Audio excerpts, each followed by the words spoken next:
Hey there, adventurers. It's your video monster Hikan, the voice behind Keahi. If you wish to listen to our games live, you can join us Thursdays at www.twitch.tv/theguilty Club. Our VODs are available on YouTube 2 days later and on Spotify the following week. And you can see some of our most memorable moments on Instagram and TikTok as well. And now, what you've all been waiting for. Let's open another page of the book of Elleran. Hello, adventurers, and welcome to session 4 of Misfits of the Empire. I'm Alexey, your game master for this new short campaign. Special shout out to Michael Gelfi, Kevin MacLeod, Everrealm Records, Valkyrian, Score Wizard, and Tabletop RPG for the music that will be used in this session, amongst possible others. Now, as far for announcements, sadly, Wolf will still not be able to join us today, but we are hoping to see him back at the guild's table very soon, so cross your fingers and pray to the spaghetti meatball god. It's probably the only one that's real. But regardless, on to good news. If y'all remember, our Videomancer Hikan ran another one-shot for us last week, and now you can listen to our Brindlewood Bay and Honey Heist one-shots on Spotify. The guild one-shots on Spotify specifically, link soon on the guild's card. Our daily reminder, however, you can submit your artwork in the guild's Discord server to be featured in our gallery that you can see during the breaks of every stream. Remember, no AI art will be featured. We do not condone it. You already know. Yay humans, fuck robots. Not in that sense. Don't forget, you can listen to this campaign and all our other games on our Spotify, link down below. And now, what you have all been waiting for. Let's open another page of the Book of Elleran. Bye. Let's go.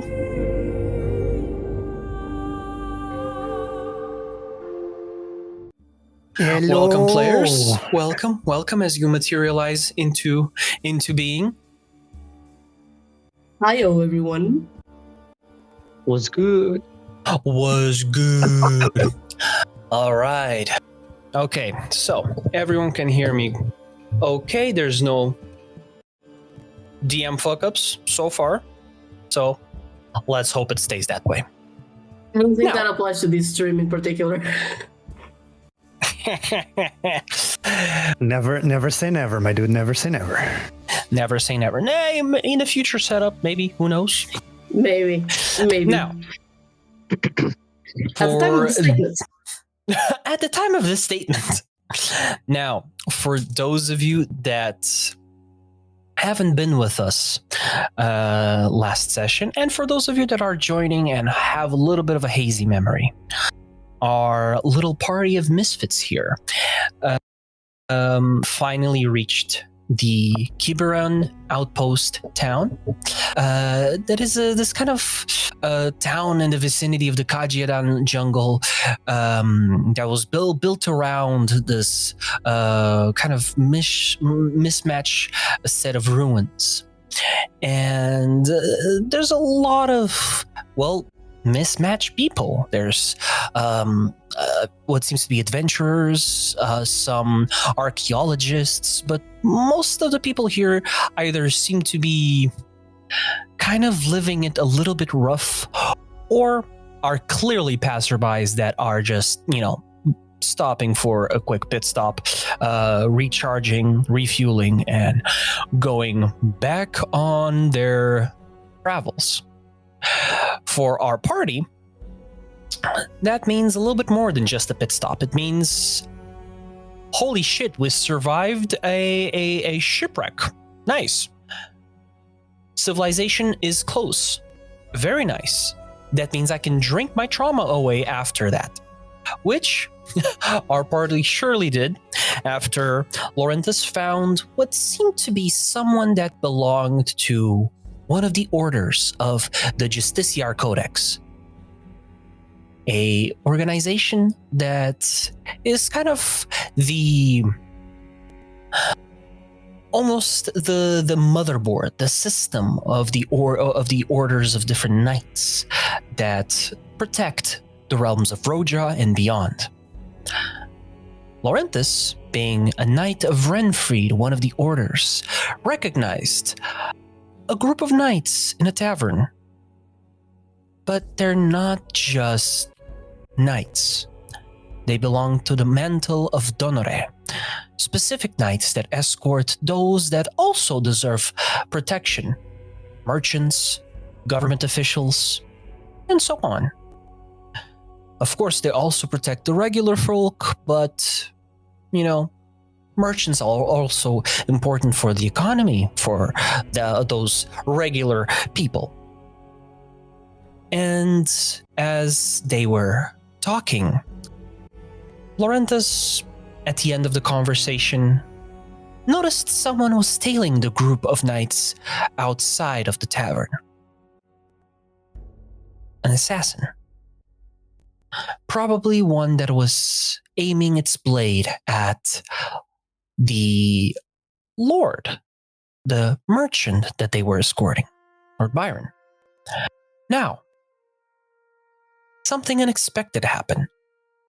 Lorenthus warned them, but they knew they were being tailed. And not only that, but they weren't who they thought Lorenthus was. Turns out, daggers come in all shapes and sizes. And in this case, the 3 daggers have apparently taken the shape of a group of knights of the mantle of Donore. And somehow they knew about Lorenthus, or at the very least, their captain, Lady Golden. In an unexpected turn of events, they have stabbed and killed Lord Byron, and Lorenthus witnessed it, however protected by something, a power based in what can only be described love. Something that was just hitching along for the ride on his blade. A fragment of his mother's affection, protecting him from prying eyes. As they got rid of the body, not only of the merchant, but as well as the body of the assassin that was tailing them as they viciously shot him, they went to their own path as Lorenthus went back to his. A little bit shook. His worldview, not the same. As he updated the party themselves, in the meantime, were talking to the barkeep. A man that seems to be quite knowledgeable, but also not really up for the task of socializing with newbies in town. However, push came to shove, and Albus and Keahi managed to, in a way, sweeten him up. So, as talks developed into an invite to talk with his contacts of the 3 daggers, Albus will be possibly spearheading a negotiation with them coming the next day, as our party rests for the night in the tavern and starts waking up bit by bit, one person after another. Lorenthus, with your diligence, with your just overall knack for routine, how do you describe Lorenthus waking up? What does he do? What's his usual go-tos when he opens his eyes, besides falling out of the sky? Yeah, last time was kind of like that, but I'd say he has this very common habit of first thing in the morning when he sits up in bed, just scrub his face with his hand back to his beard. just kind of like strokes the skin under his eyes, and then just going to a water basin, just wash his face, and with a wet cloth, just pass on his torso, and then get ready. Strap his gambeson, shirt under the gambeson, the plates, shoulder pads, cloak, sword at hilt. Just takes his time to properly attach everything in place. All right. And as you're going through the motions of your daily morning routine, who would you guys say would wake up first? The man sleeping on the branch outside comfortably and ergonomically, or the young pupil who was eager to prove himself?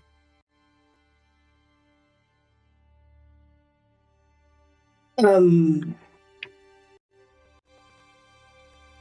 guess that I went back to my room after I left the tree that I had to climb, looking at you, Albus. And I just read a little bit before actually sleeping.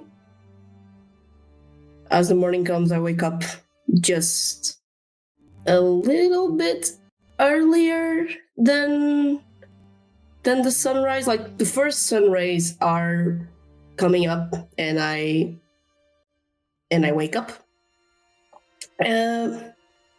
I'll do my morning routine. I'll wash my face. I will make sure my hair is presentable. I will clean my clothes, make sure that they are okay, especially with all these travels. I'll dress myself carefully, put the gauntlets last, and once everything is all fit in place, I grab the rest of my stuff, put it on my belt, and I just leave to meet with the rest of the party. All right. So as you do that, Albus, what's your morning routine as you feel the rays of sunlight hit your skin, that morning dew kind of built up on the edges of your hood, your clothes, as well as just that humidity of a jungle just caressing your skin? You hear the sounds of the jungle and a town waking up. Well, as the man pushing 80 years old that he is, he will slowly rise, just like the old tree that he is laying on. He will rise forward, legs to the side, sit on the tree, and from his fingertips, a ripple of druidcraft will come from it, and the bark on the branch softens a bit, and the thin segment separates. He shapes it slowly. He's never taking more than the tree will willingly give to him, until a small wooden cup rests in his hands. After that, he's gonna gather some tender green twigs, a few fragrant leaves from around the tree, a clutch of the tree's pale blossoms as well. He doesn't pluck, he just catches one that drops into his palms, as if they were meant to him. He breathes gently over the bowl of ingredients, and then he swirls with his finger. Soft greenish light curls from his exhaling. Druidcraft shaping heat without flame. Water from the moisture in the air. Steam rises, and you can feel the aroma from this tea that he just conveyed from this tree. You will look into the window of the room, and to Keahi go, "Tea always tastes better when the tree is in a generous mood." And he takes a careful sip. All right, lovely. So as you take your... Question. Yeah? Did you turn to me when I woke up? Or while I was changing? What the hell? The window is open. The window has always been open. Is your first line of defense against thieves. And he probably speaks the same way that your mother does whenever you're grown and visiting and changing. Like, it's not something I haven't seen before. Because Oh no, the sheepers are coming again. Exactly. That's the issue. I was like, oh no, I sense my spidey senses are tingling. I see Joe shipping. My bottom senses are tingling. Fuck you. It's your fault. You left the window open after you came back in. Bottom An invitation. crazy. If it's open when you leave and you don't say you closed it, it is open. Lovely. Someone save me, please. I love the smell of yoy in the morning.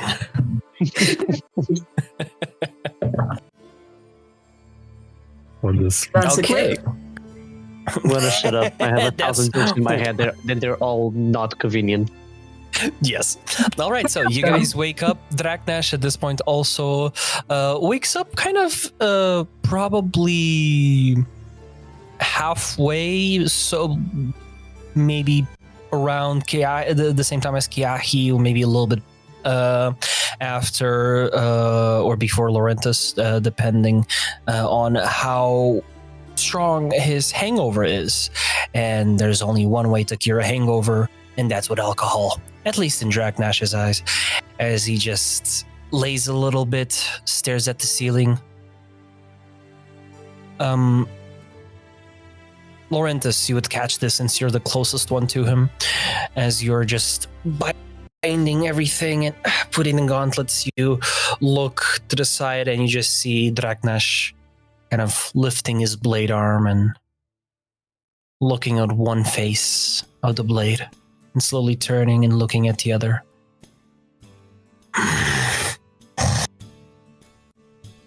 He kind of stabs the floorboards and sits up. Scratches the scruff. I'm fine. I need my morning drink.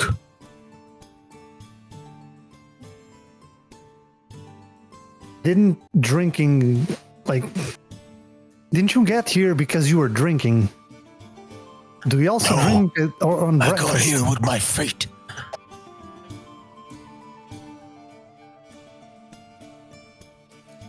You know, that's not entirely wrong. Stands up, kind of towers you. Of course it isn't.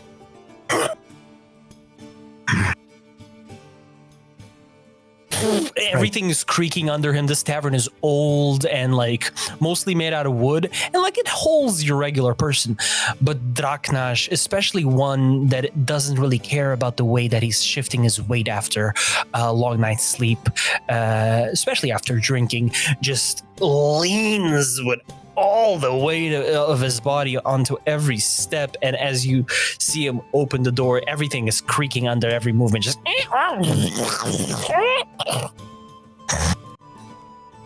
Boy, heavy. and he just keeps going into the hallway. And soon after, you guys are done with your morning routines before breakfast, start heading out. Those of you already somewhat energized with your own way of finding sustenance, Albus. But as you guys go down into the tavern, it is empty. And I do mean empty. You woke up maybe, give or take, I'd say, Lorenthus, what time would you say you wake up? Lorenthus is a very early bird. Like as crack of dawn, as soon as the sun starts shining over the horizon, he's already getting up. Well, then you absolutely find positively no one, as there is this just wholesome glow of the first rays of light hitting the inside of the tavern. No candles, no fires, no lights lit on the inside, and it's being just purely illuminated by these morning rays of light hitting through the the tavern windows, and you just see this kind of gentle dust build up on the surfaces over the night that is yet to be clean, and you just see a couple of dust bunnies floating in the air. And as you do, there is this awkward silence. And you realize this town, even the workers, they really like their sleep. You are all very much awake, but the bar owner and everyone else is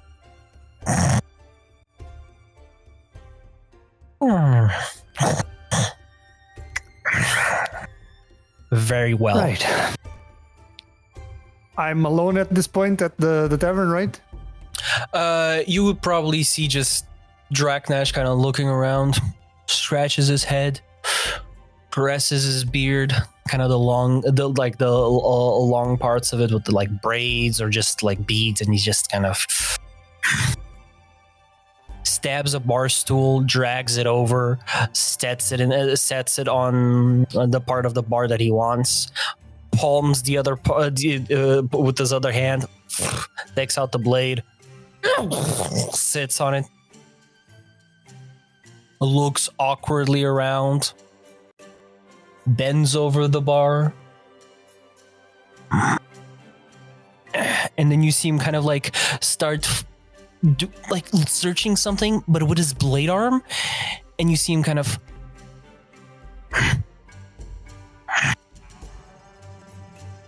perfectly start balancing a full mug just on the blade, as you see him just toss it to himself, catch it,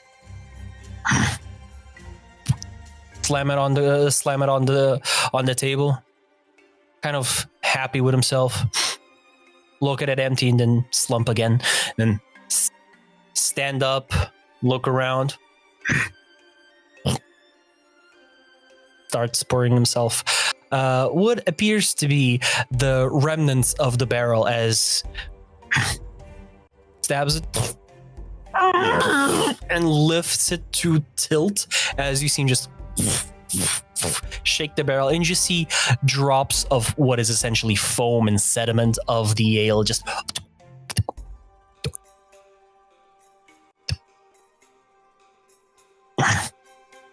I just silently nod. And looks at you. Do I hear the tavern keep? Or like snoring anywhere? Or Nope. I'm gonna go to the kitchen.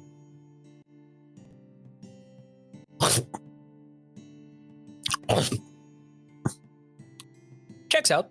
Door's locked. Search around the counter for a key, maybe if there's something there.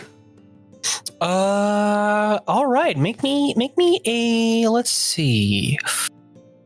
What would you do? I'd say make me a knowledge. I'd probably say knowledge. Let me just double check. I think that would be a better option here. Let me just double check something. Let's see. Analyze, instinct, perceive. I say make me an instinct. Make me an instinct roll. So 17 with fear. 17 with fear, and I thank you so much for it. So let me just bump up my fear to 12. And that is the maximum I can have. So my my resources are topped off, and I should probably get to spending. All right, so with a 17, you do perceive kind of the equivalent of under the doormat type of hiding. There seems to be this kind of woven, very, very old kind of woven what's it called? Twine mat under the bar in like one of the grooves where there's like some mugs or other things like rags and things like that, and you're gonna lift it up, and you see like a little outline of a square, like a loose panel, and you kind of press it. You kind of like start trying to open it up, and then you just click it with 2 fingers, like, and it pops up. You see, oh.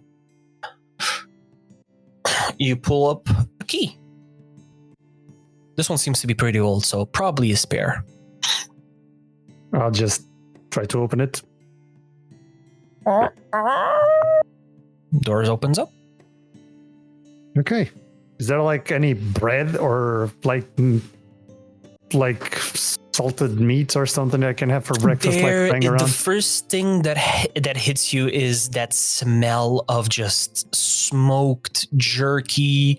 There is some what appears to be hog legs that have been dried and smoked, kind of lining one side of what appears to be this kind of like island in the center with what is kind of like a top a section of just cupboards and like this metal bar, which has like different types of meat hanging from it. And at the end, just kind of like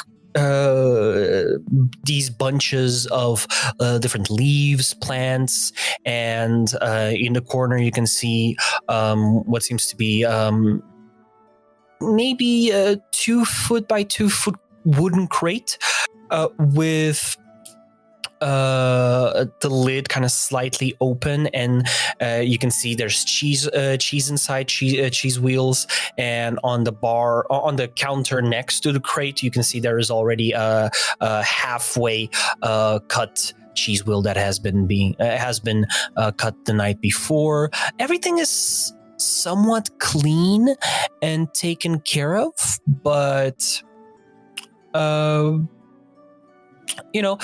it's still very much reflective of the town. So yeah.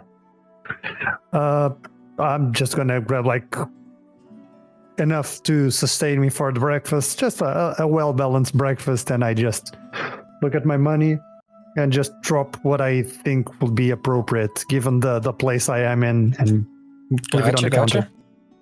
So I'd say for you, just a handful would do perfectly fine. Okay. And I'll just have my breakfast. Alrighty. So as you're having your breakfast, Draknash is having his. Keahi and Albus, you at this point probably also descend, finding Lorenthus with this kind of ratatouille style breakfast of just grapes, cheese, and just a couple of slabs and or not slabs, just a couple of kind of jerky slices. Jerky. Yeah, like strips. Thank you. A couple like strips of jerky and like maybe other meats, or and kind of like probably the freshest loaf that he could find. All things considered, a little bit stale. I wouldn't say. That bread is like, oh, it's not bad, but tunk tunk tunk. It's just a bit hard. But yeah, so Keahi, Albus, what do you guys do as you see your 2 new companions eating? I think I will immediately turn to Lorenthus. I noticed that everything is empty, right? No one is at the end. Yeah, no, just not even the rats, dude. They like there is definitely rats in this tavern, and even they adhere by this town's schedule or the lack of it. Wake up one of the rats, and they're just like, oh. You woke up the cat. That's what you did. I'm trying to roleplay, Oreo. Shut up. I'm guessing my rat roleplay was pretty good. Pretty good. I will actually approach Lorenthus and Draknash. I will make a small bow to them for respect, and I'll say, "Hey, Lorenthus, where did you find the? Where did you find the food? No one is here." Well, there was a spare key. I just got it, opened the door to the kitchen, went inside, grabbed some stuff, came outside, and left like a handful on the counter. Just I don't steal. Fair enough. Is there still food inside? There's still a lot of food inside. It's just not. Yeah, You're not gonna eat prime quality stuff. I've been traveling with Albus for a while now. Don't worry. It's not like we have been eating at the finest inns around. Yeah. It's what you can get. You'll be fine then. Master, do you want me to grab anything for you? You know what I like? Yeah, he thinks to himself, I can't find big booty Latinas, I'm sorry. I don't think they supply this down. They're still sleeping. They're still sleeping. That's crazy. That's crazy. It's not ready. Lovely. Anyway, I will turn to Albus and I'll be like, if they have it inside, Master, I will grab it. And I will look for some fruits and cheese, just like Lorenthus, some bread, some meat. I'll prepare a plate for myself, and I'll prepare a plate for Albus. And just like the far door opens up. And just Inside like the kitchen. as soon as I hear that, I start to pull out a handful of gold, and I'm like, I'm paying for this. I'm paying for this. I'm paying for this. What the fuck are you doing here? Good morning to you too, sir. And I will throw the handful of gold for him. Gold pieces scatter on the ground. When he And I will kind go of back to them. catches it, like Same vibe as giving a rustled bill. Like a rustled dollar bill. Like, hey, here. no, it's like instead of like putting a nice stack, you just throw the coins. Like here, ting, ting, ting, ting, ting. Fucking Sonic got stabbed here. It's very much the vibe of like, you park the car, there's this poor guy that just comes to get the car, and you just throw the keys and then bill like a $100 bill and like do it. And just Park put it- it away. That's park it the somewhere. vibe. Park it somewhere. Careful. The ink is new. So Anyway, yeah, looks at the money that Lorenthus left, I left mine on the counter. and he's just like, Hey. Fine. rolls over to what appears to be a small chest, kind of takes out a key from a necklace, opens it up, and just deposits your donations. You should come by more often. What the fuck bit you in the arse to wake up this early? I usually wake up at this time. I'm used to waking up as I wake up at the same time as him, apparently. You're probably sick in the head, that's what you are. Aye. The old man, that's normal. That's how I was educated. Probably same as Lorenthus. Yeah. Military training and everything, so just comes with the job, I guess. Right. Well, regardless, the foretold meeting is only gonna be this night, so have a full day to kill time. Well, what do you suggest that we do around town? I don't fucking know. Do I look like a tourist advisor? I mean, you're the local. So if anything, Yeah, if it's anyone all would right. know something, it would be you. I'm only here because I have this from my father. And you just see like everything kind of like.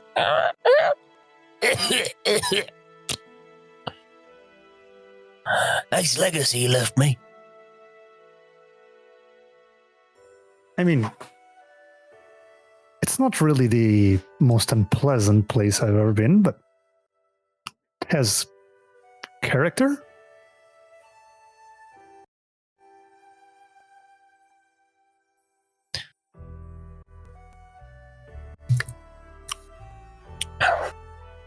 And it starts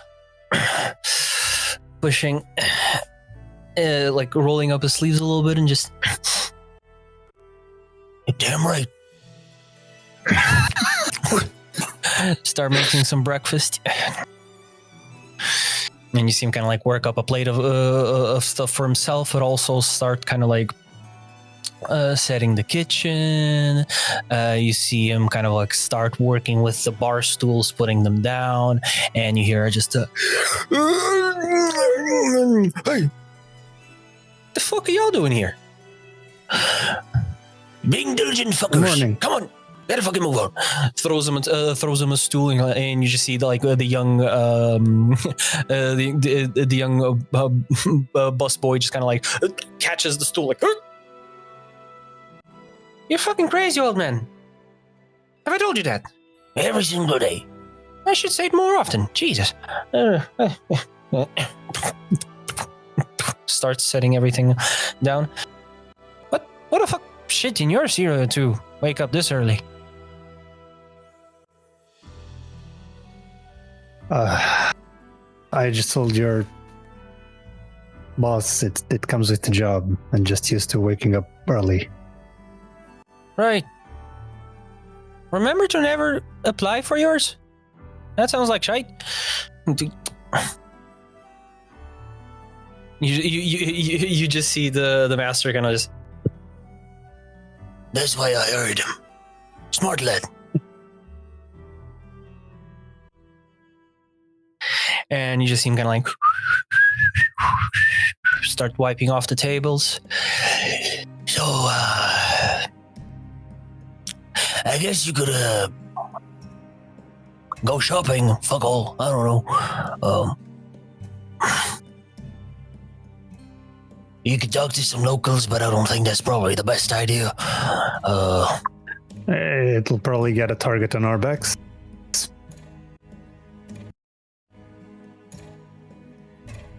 I'm surrounded by smart lads. That's good. Well, you should probably maybe, I don't know, take a gander at the ruins. Maybe find something interesting. Everything has been pretty much scoured ever since the town was founded, so probably find fuck all, but hell if I know.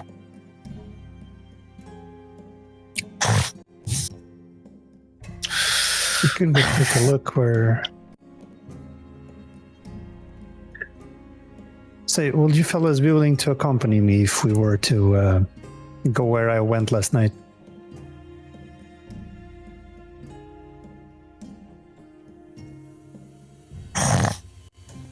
Why? Well, I just want to know if my fellow quotation marks, because those guys are hitting the chopping block next time we see them. My fellow knights murdered 2 people last night, and I wanted to know if they left something behind that we can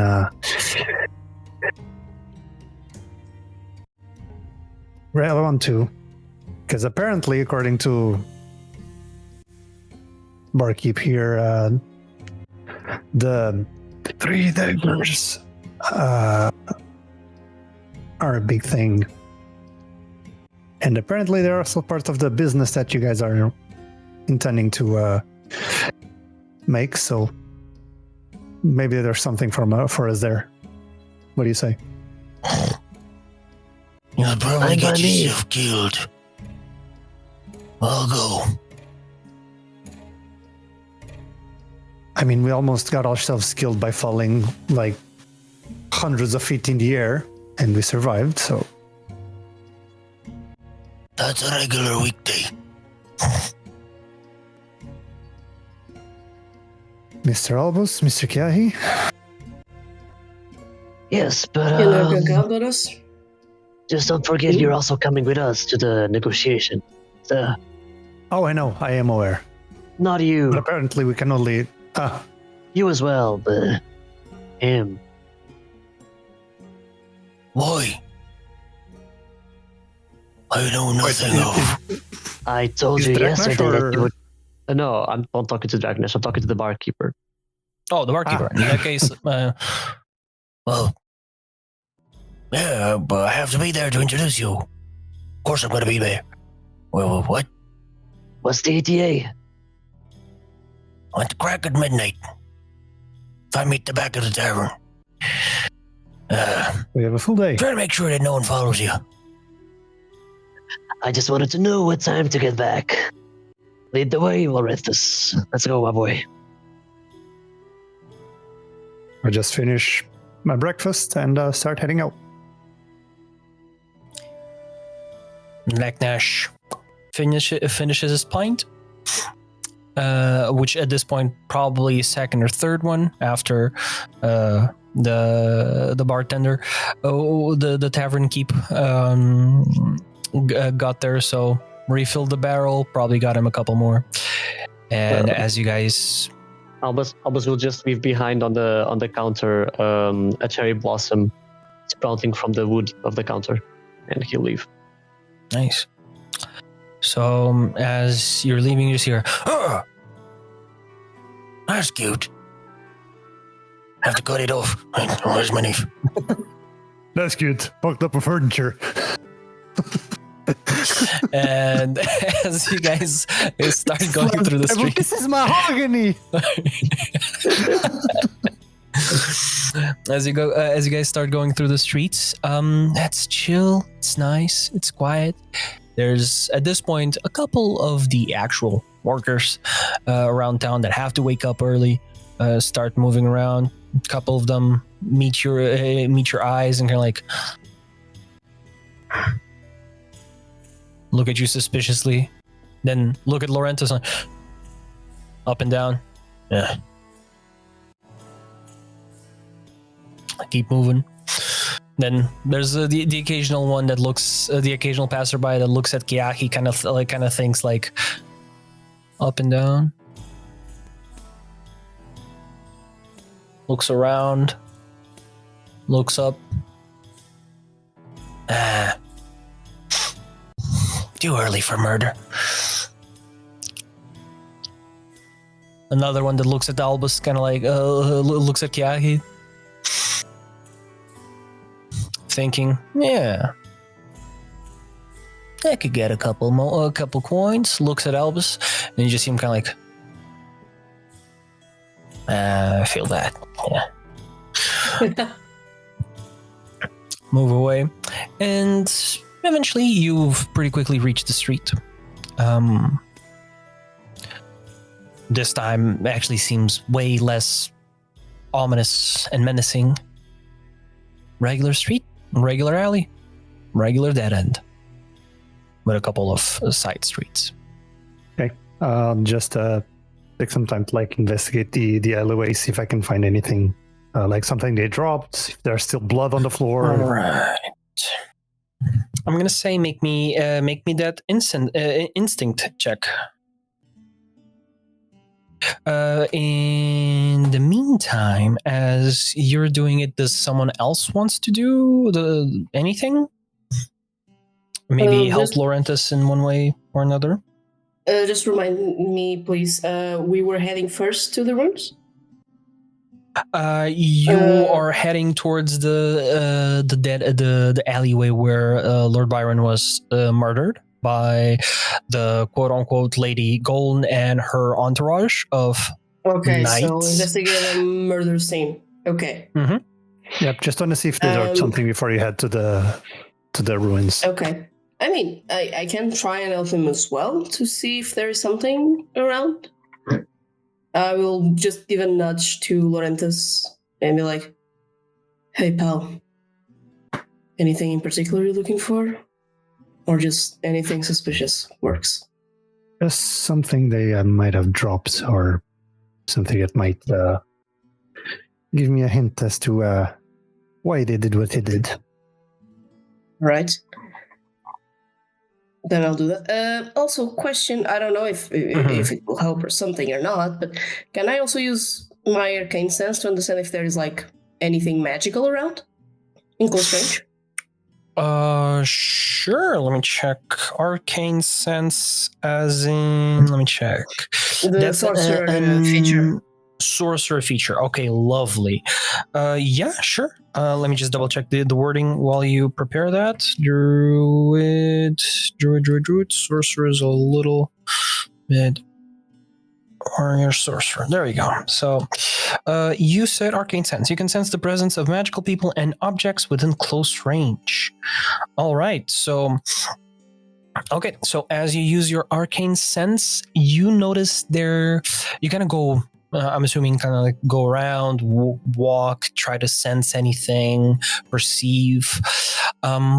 There are a couple of nodes that you pick up, but it's mostly from within some of the houses. And from your understanding, it's probably some sort of domestic magical lights that are more permanent than, let's say, oil lamps. You don't exactly perceive anything. Let's say, make me an instinct with advantage. So roll me instinct and add a d6. And we'll see, maybe you'll perceive something. There might be... Christian Alex. Yes. Something quick. Will I be able to use one of my experience to help with my investigation? Okay. Right. So how much did you roll for your investigation? For my investigation, it was an 18 with hope. 18 with hope. I'd say you can spend a hope if you want to add. Also, let me just remind you guys something very important. Let me just give you guys a little heads up here before I forget. I am pretty sure you guys gain a hope as you wake up from your rest. But okay. Let me just double check. Okay. The rules. Also, if the roll is a success, I get a hope, right? Or if the no, only if it's a critical success, you gain a hope. Oh, I mean, no, hold on. So, if you roll with hope, you automatically gain the hope, even if you fail. It's anytime you roll a hope, you roll something with hope, you gain the hope. If you roll a critical, you gain a hope and you clear a stress. A stress. Okay. So Daggerheart, hope after long rest. Because I can't find it in the book, because I do not know how to read. Daggerheart, there we go. Downtime. Rest. Okay, so there it is. Okay, so that's what it was. On a long rest, I would gain fear equal to 1d4 plus the number of you guys, but since my fear is topped off, I don't gain any more. And I think that's it. It doesn't say anything about downtime about you gaining extra hope. So yeah, no, it's just the hope that you would gain with preparing. So that's it. Okay, that's probably what I was thinking. I mean, we have a lot of the things to do in the downtime, so makes sense. It wouldn't make sense us getting an extra roll on top of it. Yeah, I was probably thinking about the preparing, which is what we discussed last time. All right, so what does it bring your total to? My total? Yes, or my total. your With the experience, 20. 20. With a 20, you find what I could only describe as faded drops of more of a viscous liquid, blood. You, Keahi, how much did you roll? With advantage? Just a question. What was the skill that I was meant to use? Was Instinct. Then it's also a 20 with hope. 20 with hope. Okay, so add that hope if you haven't already. And with the 20, you find what appears to be kind of carried over to the side of the streets road. What appears to be like a fading magical essence that is very, very hard to, even with your arcane sense, you barely perceived it, especially because the nodes that you are perceiving that are much more lively are almost overshadowing it, but you do pick up what seems to be a mundane, crumpled up metal emblem that does not have any magical properties, but kind of there's a almost like a glint, like a sparkle of fading magic or something magical that touched it, but it is but it itself is not magical. I will immediately grab it. Yep. And I will try to focus a little bit more. Try to get as much as I can about that magic that it's... I don't want to say imbued in it, because technically I don't think it's not just there. As I do it, as I'm breathing, there's like small flames coming out of my mouth, like as I'm controlling my breath. Gotcha. Because I'm kind of meditating to make sure that I can get as much info as possible, and as soon as I realize that I cannot get any more, I'll just be like, well, it's something. Lorenthus. Yeah. Magic. Faint, but it was here. Well, that's a given. They were, and you recognize it as the thing that Lady Golden picked up and just took from her plate and crumpled in her hand. Yeah. I will just throw it to him. I think it's better if you stay with it.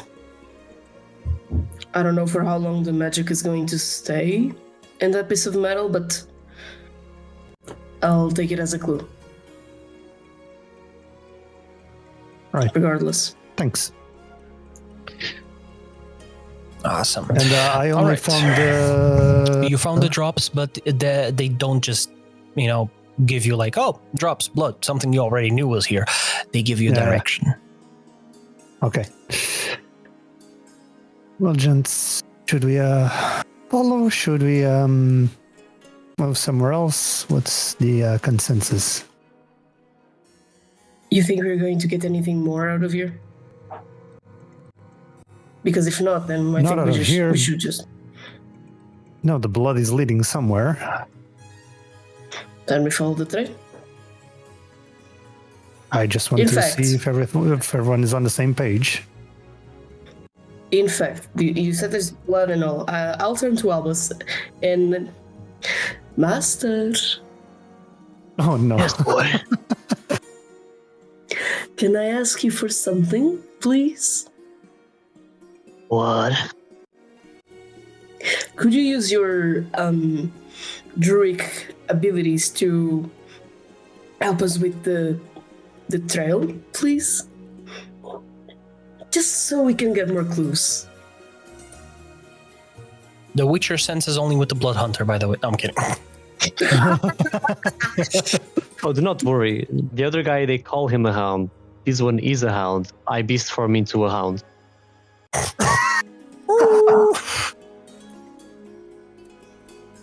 And I am the wolf within me.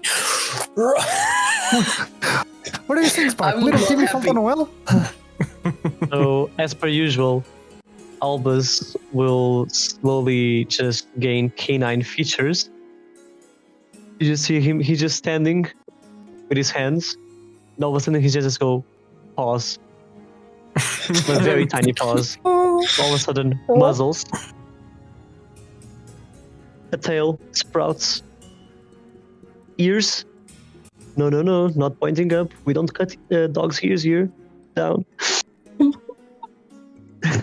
And a tiny dog comes from under his robes as they sprawl under the dog's fur, and as the robes go into the dog's fur, the dog gains shape and becomes bigger and bigger, and the hound appears. Ooh, lovely. Nice. All right. So Nice. as you turn yourself into a hound, just for visual sake, what would you say is the species? Is it a wolf? Is it a type of dog? What would you say is the canine that you are materializing into?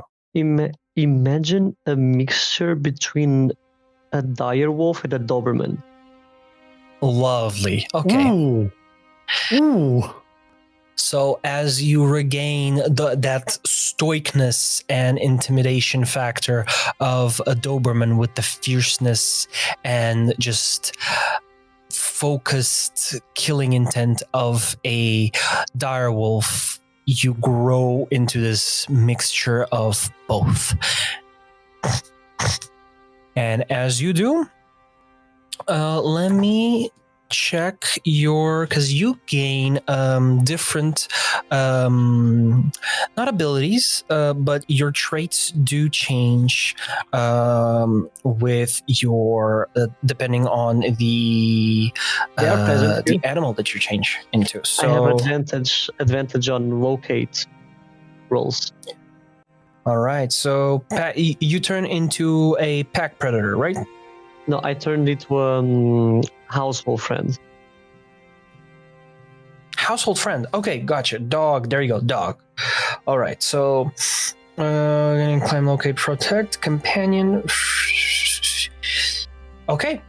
So in that case, No, actually, no. I will turn it to the pack predator because I think I would prefer track instead of locate. Sorry. Okay. Okay. Gotcha. Melee strength. Okay, so in this case, since you are going to get advantage on tracking, which is technically a little bit more accurate than locating in this case, I want you, since I'm assuming you're the one that's going to be doing the leading this, I want you to roll me, that's going to be instinct. Instinct. With advantage, because it's With for check advantage, so purpose. add me that d6. D10 in my case. Or a d10, yes, in your case, because of your... So this is 24 with fear. 24 with fear. Since I don't gain fear, you pick up on the scent. How would you say Albus picks up on a blood scent that is fresh yet fading? And how would that change as he follows it throughout the town? How would that change? What do you mean by that? Like you sometimes you pick up a smell and you're like, oh, I got this. And as you're moving, sometimes your behavior changes a little bit as you get a little bit more focused, and then you lose it and you get frustrated. And then sometimes in magical instances, you might have more than just a scent. There might be like a visual component perhaps, or just something more spiritual. Even if you lose the scent, you kind of have a gut feeling as an animal, as this wild creature, and just know that it's going to be here and then pick it up again because your instinct is always right. Like something akin that. Okay. Well, Albus will follow the trail, sniff, look up, ear, look back at Lorenthus to see if he spots anything familiar to him, since we are the ones tracking. So always checking back on Lorenthus. And sniff, go, haul up, side, go, sniff, get distracted, saw an apple, thought about it, sniff, and continue. All right. It's a lovely morning. How you doing, old boy? Want a carrot? As you see this old dwarvish lady, and I do mean old, and you can kind of see that like scruff of a beard with some short hairs with longer ones, and kind of like the stubble of a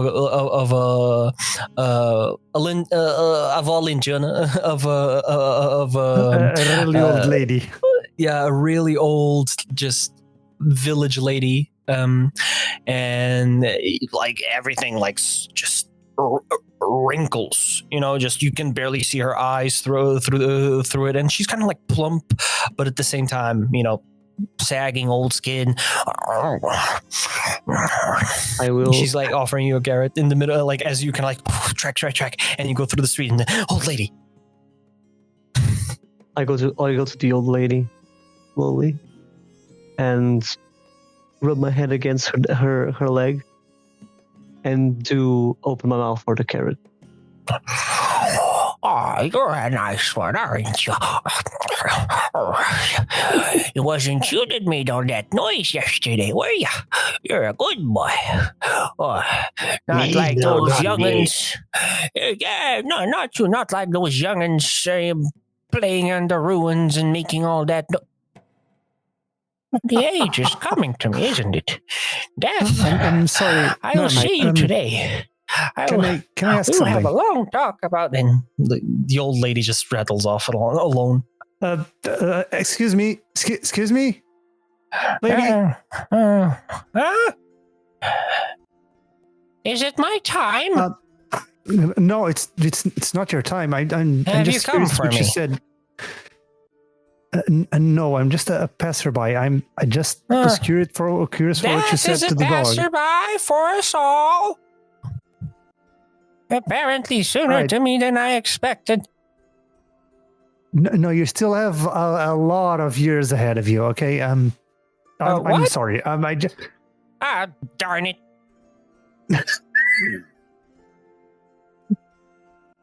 Excuse me. I'm just trying to understand. You said there was a noise last night. Oh, yeah. Like a Can you loud, tell like me more about crash it? and tumble. The young'uns sometimes, fuck around in the ruins and a Did you lot of manage loose to- rock sometimes falls and tumbles and they get hurt and never learn their lesson. Did you manage to see these people? Or? No, I was sleeping. Right. And after the sound, everything went quiet again? Or did they continue on through the night? What was just a tumble? As far as I know, a young soul got taken today. Well, that makes 2 souls, but you said towards the ruins, right? Well, the ones besides my house, right there behind. Is it? Or just over yonder, a rock throw away. I turned to Albus. Just is it where the scent is leaning, or? Unsure. I still need to sniff a little more. Sniff away, I guess. Thank you for your help, lady. Sorry to bother. Have a no, good day. it's fine. It's fine. My Before time will come soon. before leading the way, I'll go in front of her, and with my muzzle, I will dig it in the dirt and put some on the top of my muzzle, and from it, I will sprout a little bouquet of night orchids for her. Oh, lovely. A bouquet for my funeral. Aren't you a good boy? And I turn to I turn to Lorenthus and I'm like, oh, didn't expect her to know the meaning of night orchids, but Oh, well. Hey, when a random dog is talking to you, it means time has come. And it knows more about flowers than your own grandsons do. And I ran a flower shop. Oh, how the young have fallen. She just shuffles away with her cane. Right, Mr. Albus, lead the way. I will. And I keep on going. And as you lead the way, you round through like kind of like a street that kind of goes a little bit up. There's some old walls that are pretty much ruined and are actually from the ruins. And you kind of have to hop over some of them, kind of like a waist level. And surely after some moments, you easily hit this kind of section of the ruins that is behind this kind of street of local housing, and surely find a splattered black body, the stain of blood on a wall and caved in bricks, which you recognize, Lorenthus, to be the Dracona. No head. He really didn't have one last time I saw him, so...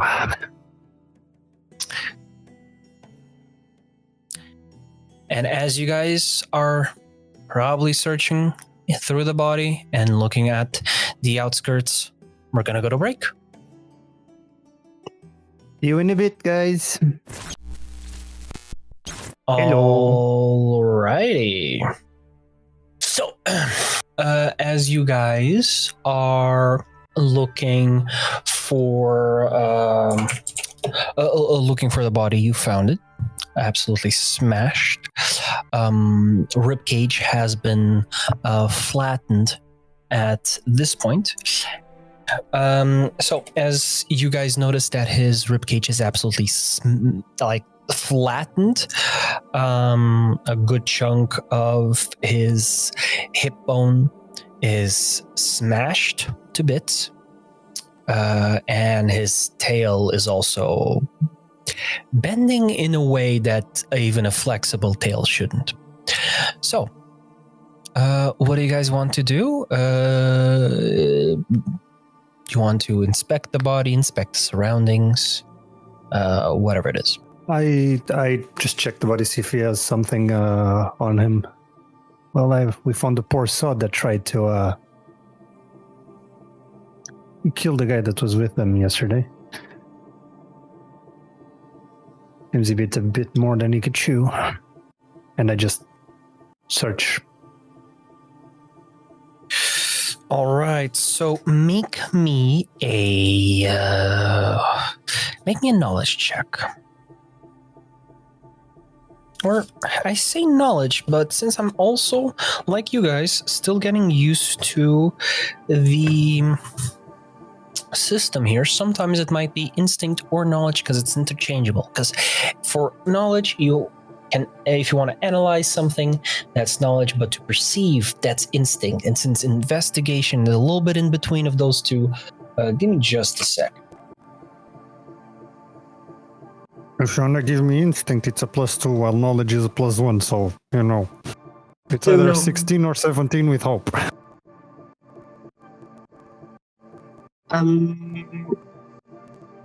While he's investigating the body, Oreo, I'm trying to roleplay here. Yeah. Can I use again my arcane sense? Because I did find magic in the metal, so... Okay, so Lorenthus, that is investigation, unfortunately for you. But Okay. since investigation is the closest one, that So translates... 16 with hope. So 16 with hope, mark off a hope, or mark a hope to add. And Keahi, you good? You got knocked by the cat? I got knocked by the cat. Anyway, yeah, I'm good. Okay, awesome. Let me see. Okay, so arcane sense, just to see if you perceive anything. Yes. There seems to be something pinging on his body. Oh. Can I pinpoint appears to be an exactly object. where? Yeah. With your arcane sense, you can pretty much tell better than most. So let's do 112. And where do we have loot here? Alrighty then. So in that case, since I'm assuming you're pretty much kind of like helping Lorenthus, guiding him, like, oh, hey, there's a little thing here, so check him out. Mm-hmm. I will say, let's do Lorenthus. Roll me 2 3d12s. So roll me 3d12s twice and tell me the total. In a second, let me grab a third D12. Where did I put my dice bag? There you are. I was only ready with 2 D12s because that's what we've been using, boy. And then you throw me a curveball like this. Oh no. Okay. 3D12, I'm gonna grab the beer one. Okay. Beer. I mean, yeah. Ale. Beer. I forgot that the camera is beer. Beer one, see?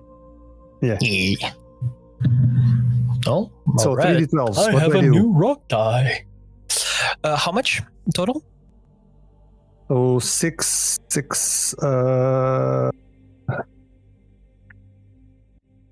Ooh, no.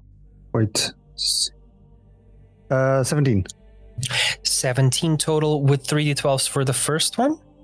Okay. Ding, ding, ding.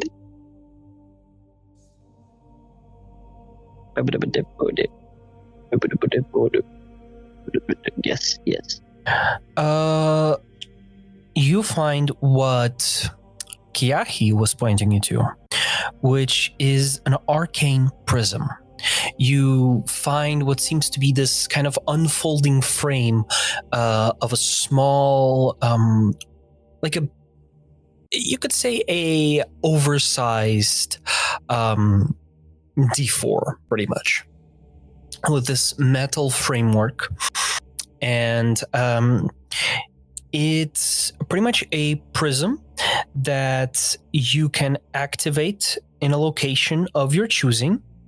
And all allies within close range of it gain a +1 bonus to their spellcast rolls. While activated, the prism can't be moved. Once the prism is deactivated, it can't be activated again until your next long rest.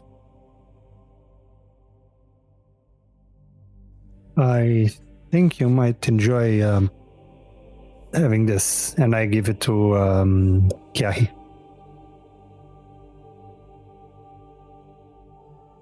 I will grab it and I will analyze it just so I can understand what he understood. And I will look at the rage stone that I'm also keeping inside, and I'm like, should I keep these two separated? Would I know what a rage stone is, or? I'm gonna say no. All things considered, you're still pretty new. to the Empire of Yeah. Sizzla. I remember this was something of the Empire, and so I just want to be sure.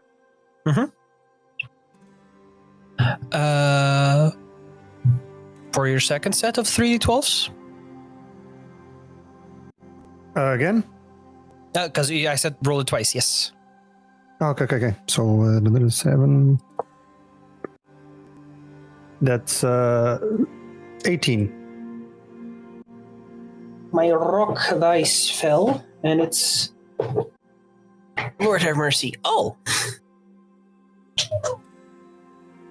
How you doing, guys? Oh my god, he's just ahead.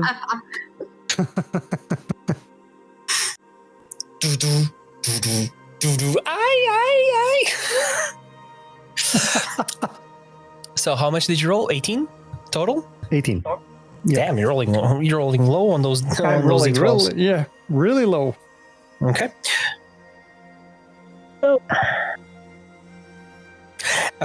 You find what appears to be a small scroll. Is it does it seem like a spell scroll, or is it like more like a note or something?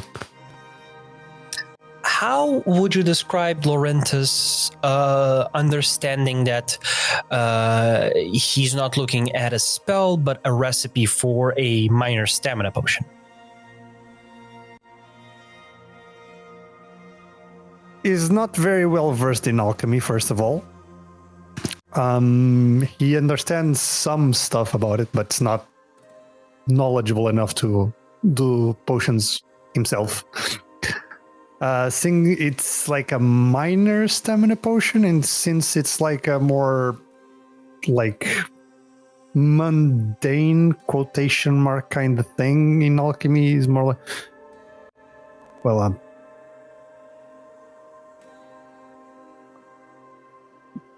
Mr. Albus,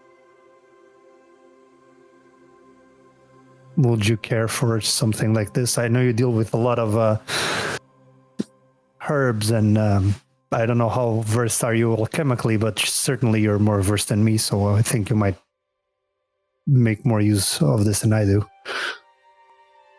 You're very wrong, boy. I do not wish to meddle with such things. Alchemy tends to pull the essence out of things, leaving them hollow. Maybe young Keahi would like to expand his knowledge towards those realms of existence, but I do not wish to. But thank you very much. Sorry for assuming, and I give it to Keahi. I will. Let me just ask the game master, because I don't remember if we defined this or not. How knowledgeable is Keahi's family overall when it comes to alchemy? Or is it more arcane than actual alchemy? It's more arcane than actual alchemy.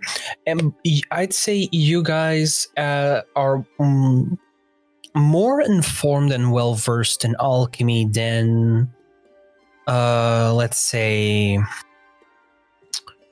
your regular mage in the Empire.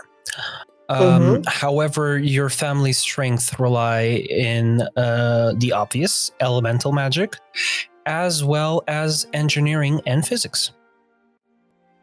Hence your brother being who he is in the capital of Kinnamorn.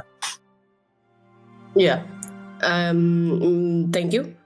Because with that information, now we will turn to Lorenthus, and I'll say, alchemy is not exactly my expertise, far from it, but I think I can understand a thing or two, so I can take a look, if anything. You certainly know more than me. I turn to Keahi. I turn to Keahi, place my hand on his shoulder, and I just go, just remember, boy, alchemy is just nature's own method of making its own ways small enough for mortal hands. I have nothing against alchemy. Just don't wield it without respect. Always with respect, my master. And I will just take a look at the recipe. Draknash intercepts and kind of just pulls as you're like as you're gonna just like looking squinting your eyes like, oh, what is this? And he just yoinks and you just hear Do you know what that is, big guy? We need a bone. We need a what? Bone. A bone. Albus looks at Draknash's blade arm, ponders for a second, and goes, "He might know." I mean, Fair I'm enough. not one for defiling cadavers, but poor spot is not going anywhere. A creature's bone. Ah, His would do good Right. to those that wield the dark forces. Not for this.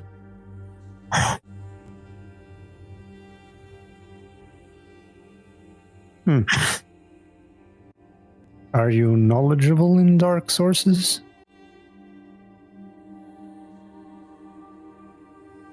he steals a glance at his blade, looking down.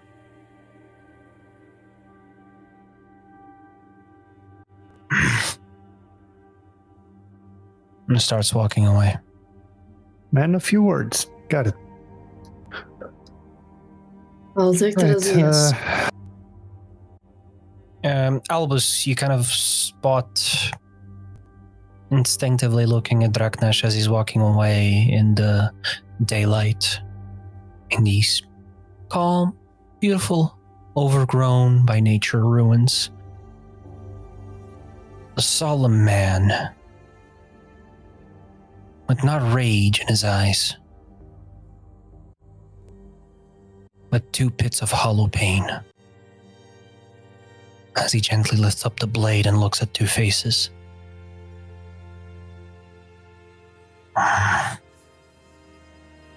Albus Jumps over a wall. Albus will say aloud, loud enough for Draknash to hear, but not directly towards him. Alchemy is a fire that burns too hot when no one tends to it.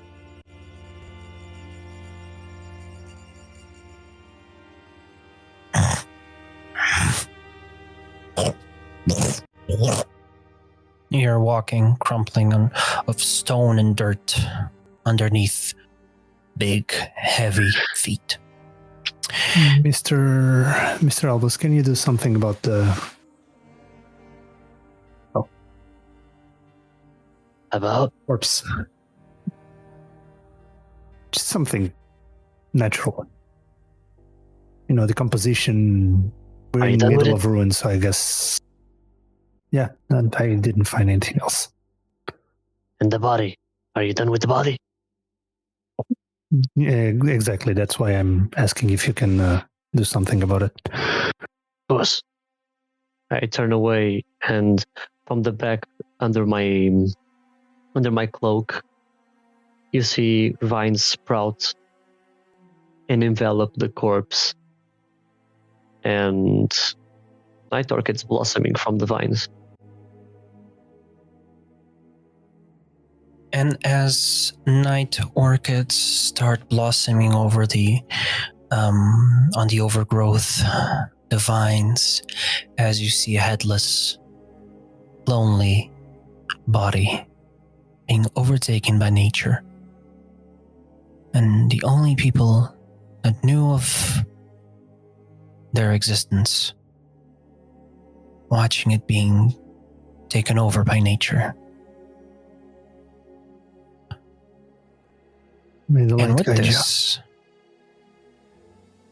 the scene of the night orchids being bathed by the daylight suddenly turns pale and dark and not very warm. As I will be spending 2 fear Oh no. to pass the day to midnight. As I will speed up for time's sake your meeting. As you find yourselves in the back side of the tavern, midnight, high in the sky. Soon after, your wait behind the tavern, the door creaks. A man in a cowl steps out, putting it back, revealing the tavern keep as you know him. Just, You all ready? Ready as we've ever been. Good. Well, try not to fuck it up. Just a piece of friendly advice. I also cover my head with a hood since if the knights are there, they might know me. So, cover. as you cover yourself, you follow the tavern keep through the streets, through the ruins, until you reach the outskirts of Kiberan Outpost Town, into what appears to be a set of ruins on the outside. You spot what appears to be 2 glimmers of light and 2 very thin smoke pillars from those ruins. As you just hear the tavern keep go. What are those fools doing? They're not that dumb. Takes out the cowl. These fucking idiots. Steps. And you seem kind of... If this is a good time to warn you, we did hear an old lady saying that there was some commotion in the ruins last night, so... No.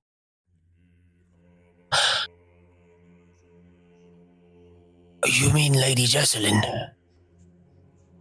Dwarven lady, scruffy beard. Yeah, you're exactly right. Well, that's what the ruins behind hers. Her own place. These are pretty much untouched. Actually, no.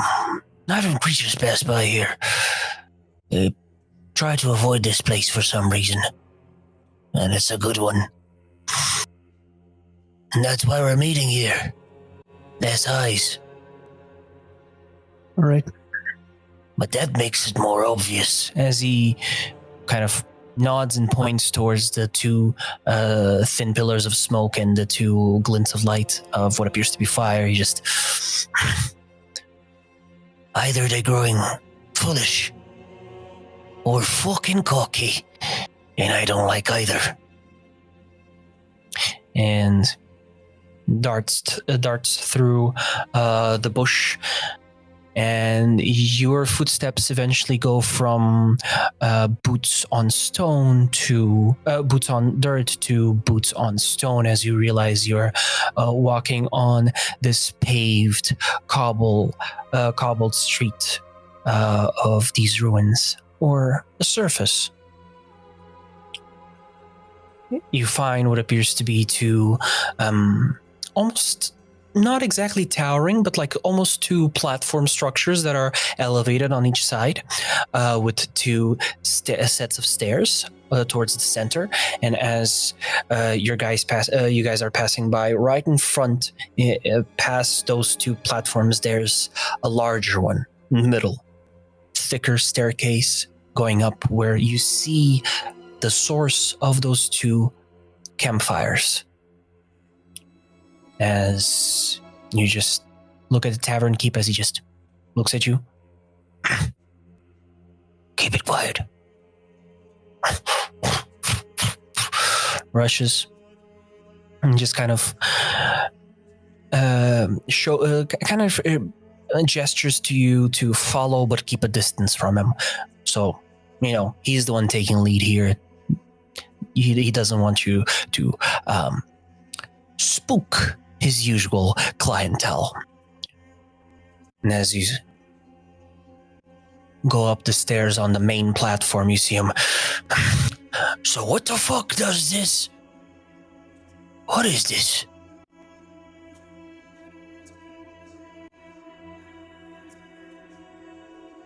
Who are you?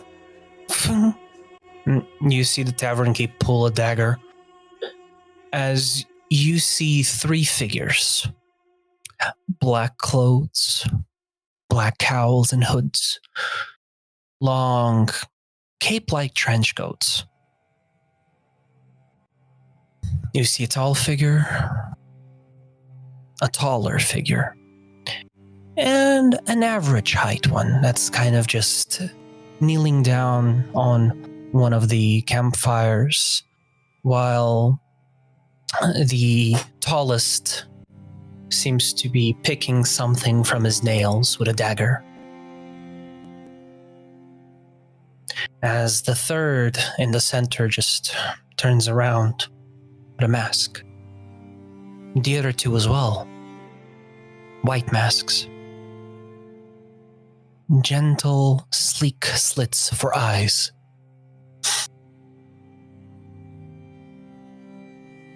It appears your contact couldn't make it. As the one in the middle speaks.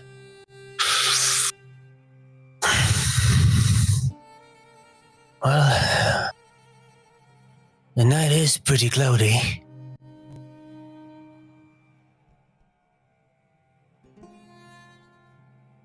Interesting. Go, run! It's not them!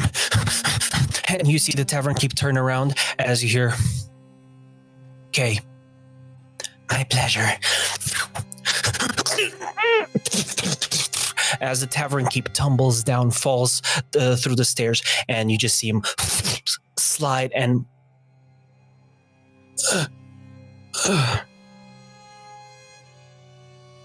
right at the base where you guys are at. Boots click on the floor as at the top of the stairs, the middle masked figure just... Everywhere I go, there's rats. Every single place. K. F. Killed him. My pleasure, brother. I thought you would never ask. And you see the 2 of them run up, jump, and they are going to ambush you guys. So with this, so as they are revealing themselves to you guys, because of the ambushed effect, I gain 2 fear. So my fear goes up to max again, and the spotlight immediately shifts to one of the ambushing adversaries, as I will be spotlighting one of them as he just throws what appears to be a dagger in your direction, Albus. That is Alex? Yes. I want to use my ability, I am your shield. So when an ally within very close range will take damage, you can mark a stress to stand in the way and make yourself the target of the attack instead. And I can mark any number of armor slots for the damage. Okay, well, first I would have to know if I hit or not, which I probably do. No, just apparently say that I will just ping shield. All right, in front. so that is a 19 to hit. So you, again, do you take the damage for them, or do you just negate the damage? It does say that... I have your I take the card damage for here. them. I take the damage. Yeah.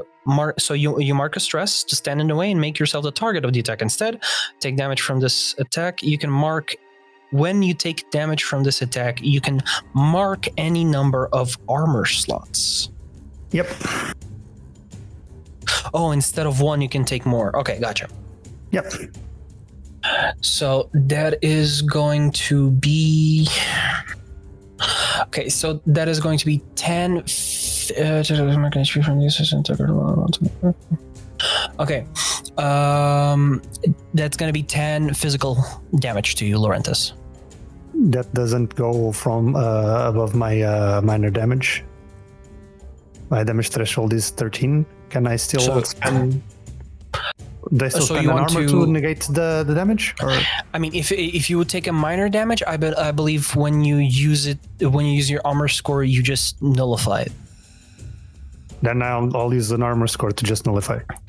So as you step in front of Albus, how do you deflect this dagger throw?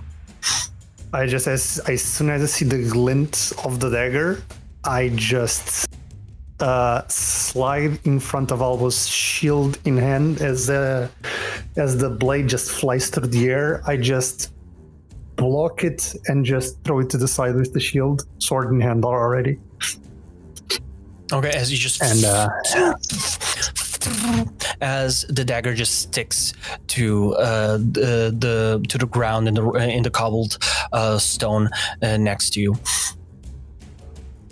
And as you just see what appears to be Kay, kind of like, these rats are quite skilled. This is gonna be fun.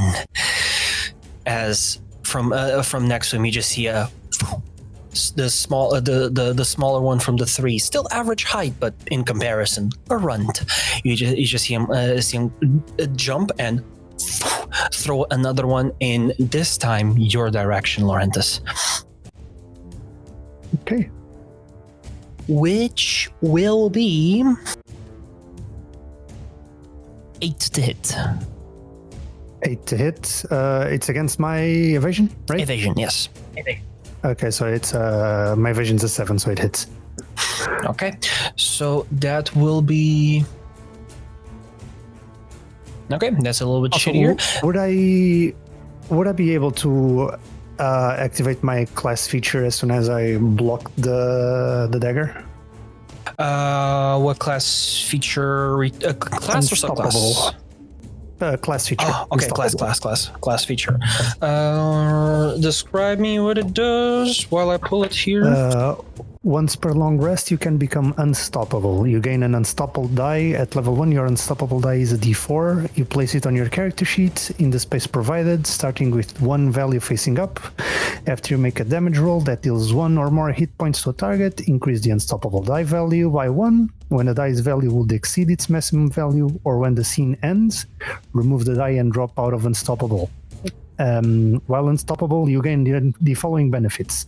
Reduce the severity of physical damage by 1 threshold, severe to major, major to minor, minor to none. You add the current value of the unstoppable die to your damage roll, and I cannot be restrained or vulnerable. After you make a damage roll that deals 1 or more hit points to a target, increased in unstoppable value by 1, dice value would exceed its maximum value, or when the scene ends, remove the die, drop an unstoppable. Level 5, your unstoppable dice increased to... Okay. So as soon as I block and deflect the dagger, I just go, might need some help here, and I just roar in the middle of the night as I let Karthuk take over for a moment, as my eyes kind of glow in this red energy. You hear in your head, My pleasure, boy. Third tenant of the battle. and you just see him kind of go over his warrior mantra as he bleeds into your body and takes over. Okay, and I am unstoppable right now. With that, the spotlight is going to pass to you guys. Also, quick reminder for those of you that are still getting used to this: don't think of this as combat. Think of it as a scene of roleplay that you guys would have, regardless that you would cast spells in or abilities in. Question. You did hit, but you didn't tell me the damage for the hit. I was saying was 8 because you went onto the unstoppable part, so I was like, oh. Okay. So 8 damage. 8 physical. 8 physical damage. Okay. Mm-hmm. Wait, it was 8 to hit, right? Mm-hmm. No. Yes, it was 8 to hit and 8 damage. 8 damage. So that's minor damage, and since I'm unstoppable, it's none. So it's none exactly. Deflects against the armor. The small one just lands on top of the stairs. Can you just confirm to me if those two guys are in very close range of each other? They are. They are? Okay. Can I? Yes. Okay, I will slither under Lorenthus' legs. Just see my cloak fall and slither under his legs, and I turn into a sort of rattlesnake as the tail shakes wildly and you hear this wild hiss.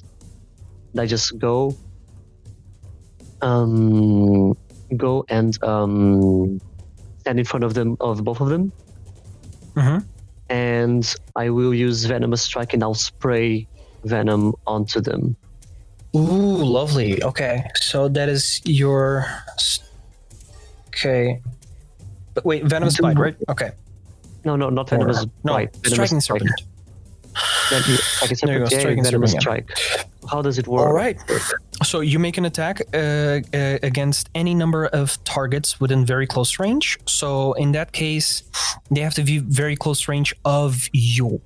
Yeah, if they're very, very close range of each other, I will get some place that we are the three of us in very close range. On a success, so you just make a regular attack. In this case, you use finesse for your attack because you have your traits there, very close. Finesse, D8 plus 4. So it's the roll is a D12 plus 1. So it's 2d12s plus finesse, and if you have which is a plus 1, yeah. And if you want to add anything specific to your role, like an experience, you can. No, I will against roll any number. Okay, so roll me 19 with fear. 19 with fear. That does hit. And I can't gain fear. And now every time they act in any way, they take 1d10 direct physical damage, both of them. Okay. Roll me the d8, by the way, for your damage. 5 plus 4, 9 damage on both. 9 damage on both. So as you take it, you just it really quickly just like as this striking serpent, you hit on both of them as they interesting. You see Kay kind of just stumble a little bit. Usually we kill your kind to go to our own fangs. Takes out 2 daggers. Clicks. There appears to be a purple liquid covering the blades. So does F. He just also takes out his own. Clicks. Something starts coating their blades as well.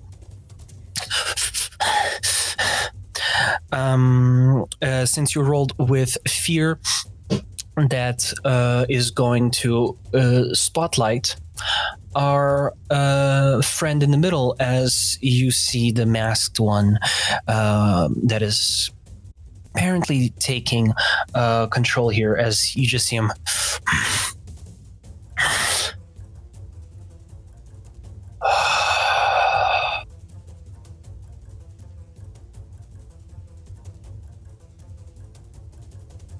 Tactic 6. Execute. And you just see him jump as his cloak blends with the night, as you see the two others jump off to the sides and disappear as well. And you just hear this as all of them are going to attack each one of you. So that is going to be one on Albus. That is 18 to hit on Albus. That is going to be a 6 on Keahi. 6 doesn't hit. I am your shield, Albus again. So. And as you shield Albus, you protect the old man, but a third and heavier attack hits you for a 22. Did the 22 hits? How much will be the damage on Albus? Sorry? On Albus, it is going to be a 9. 9. Okay, so that's none. So that's none. And on you, it is going to be... Also, let me just... I forgot. They're rolling with advantage because they are hidden. So, nope. Okay, no criticals. But that is a...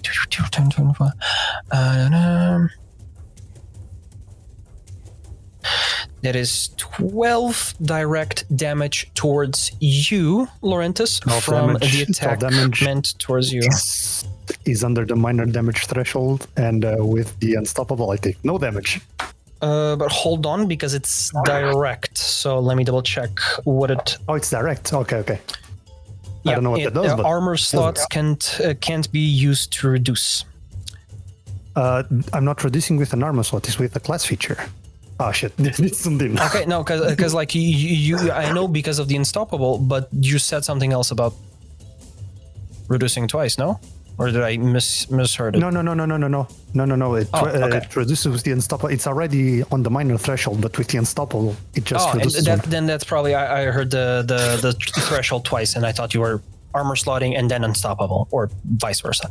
Okay, gotcha. No. Well, either way, this hit goes, and you just barely manage to move your shield to the side as you just feel this whistling of a blade millimeters from your skin as you just push it to the side. Why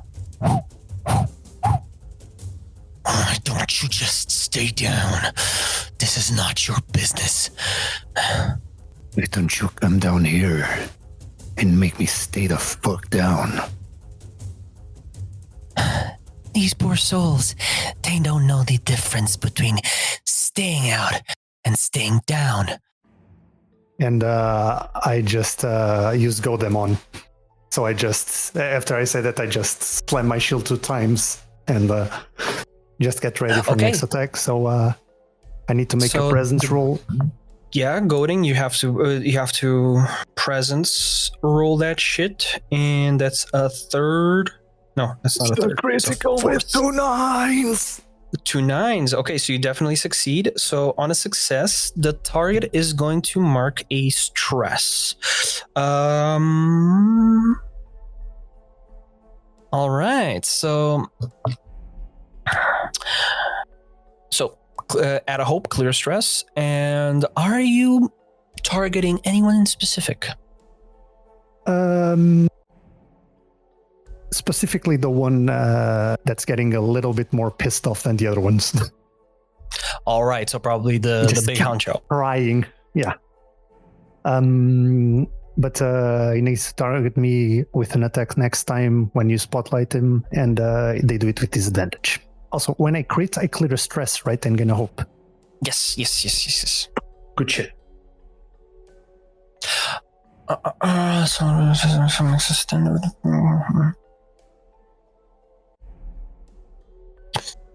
Ooh, all right. So let's see. So as they are moving in these blurs of shadow.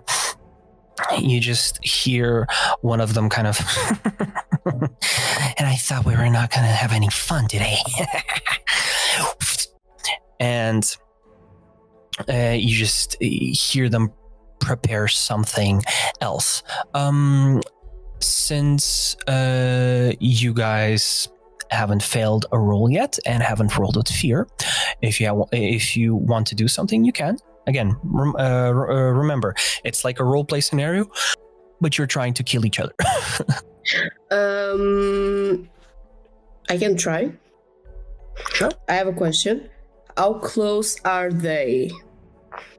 You, from your perception of the space and what you can see from them moving, they are within very close range of you guys. Very no, actually, close. within close range. Yeah, I'm very close. Range. Okay, Yeah. so for example, if I wanted to use Cinder Grasp in one of them, I would You'd have need to to get be close, I think.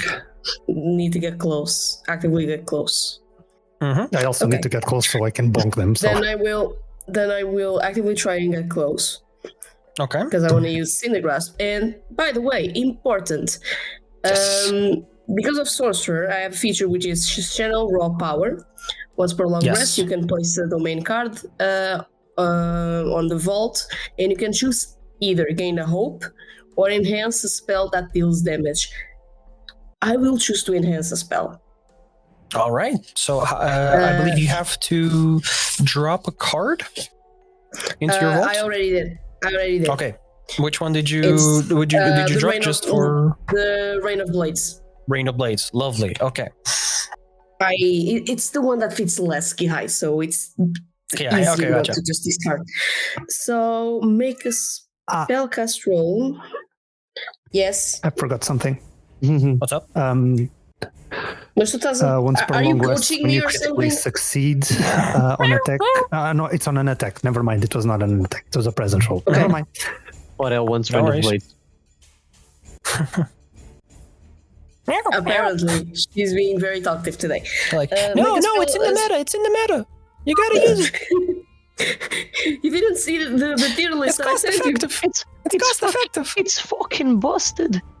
It's fucking busted. Make Use it while you a can. spellcast They haven't roll banned it for against the tournament. creature within melee range. On a success, the target must burst into flames. So I will assume that it's 2d12s and my instinct, I believe. I will be following nice. very close to Keahi, right behind him, Get just so to I can Keahi, strike the okay. same guy he tries. Keahi, just to strike the same guy he strikes Okay. right after him. Just Okay, so this is 16 with fear. As you hear the shifting, I'm going to ask you to roll the spellcast roll with disadvantage. Wait, me? Yes.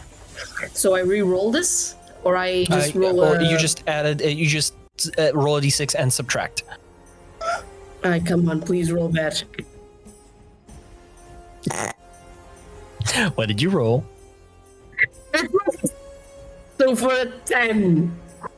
For a 10, yeah. So as you go over to the shadow and you, how do you usually prepare your Cinder Grasp, and how does it cast from within you?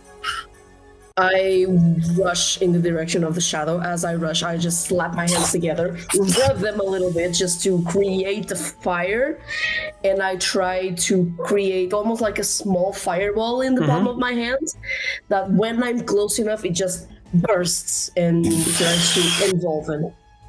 So as you just do the Cinder Grasp, you hear a Gotcha. as you see this doubling of the shadow, as it almost looks like there's 2-3 different shadows as you try to grasp, and two or three of them just burn away as Dumbass. Did he choose a feature? Wait, did he choose a feature? Yes. 7 damage. The poison. Big monies. Okay, And so will I be able to attack him as soon as he does that? Since I went behind Keahi to attack the guy right after. roll me the d10. Was it 7? You said sorry. 7. Lovely. Okay. So I'm paying extra attention to anything these guys do now. you're just artening that shit. Artening that shit. All right. So, okay. Also, Keahi, what did you roll? Was it 10 with fear or hope? Here. Fear.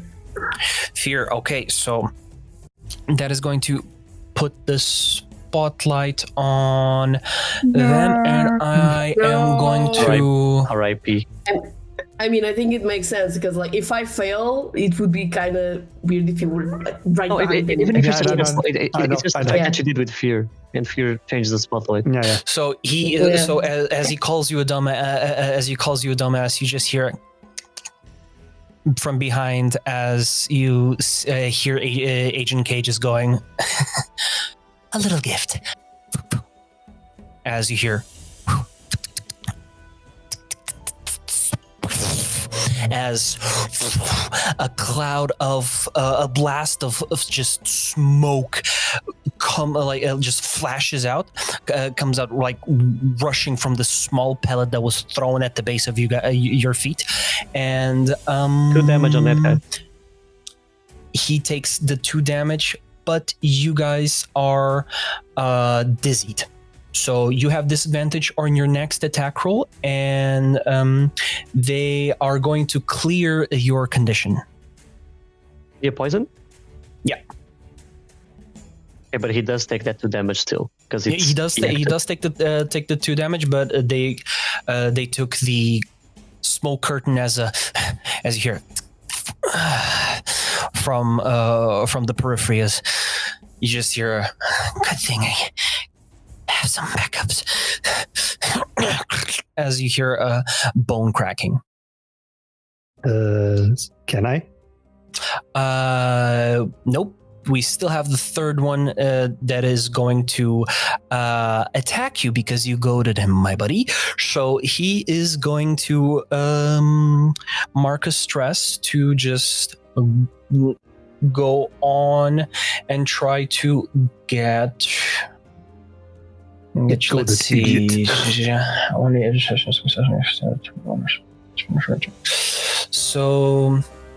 So that's going to be, let's see, that's, yeah, okay. So that is a regular 17 to hit. That hits. Okay. And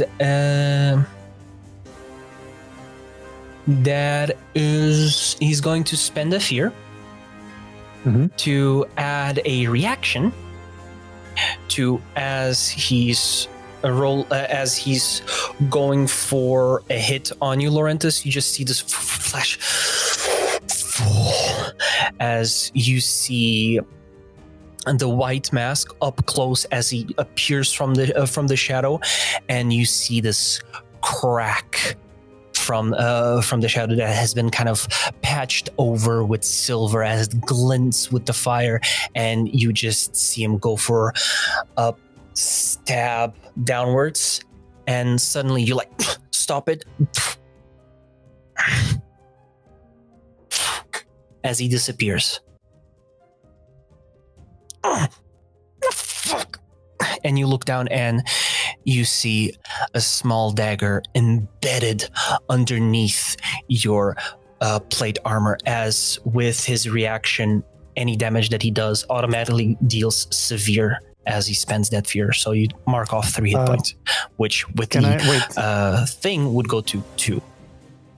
Give me just a second, because I have something against severe damage. Well, it's the thing, the unstoppable. It goes from 3 to 2. No, but So I'm saying 3, but it goes to 2. Severe. Nah. When you take severe damage, you can mark a stress to reduce the severity by 1 threshold. There you go. So it goes to minor So at this point because of the Okay, unstoppable. cool. There you go. And I'm just gonna clear an armor slot to make it none. There you go. So you just feel that, and you, as you like see like a small bent on your metal armor, and you realize that the strength from this under dagger attack was not light at all. This person has way more strength, physical strength, than you would assume, and you kind of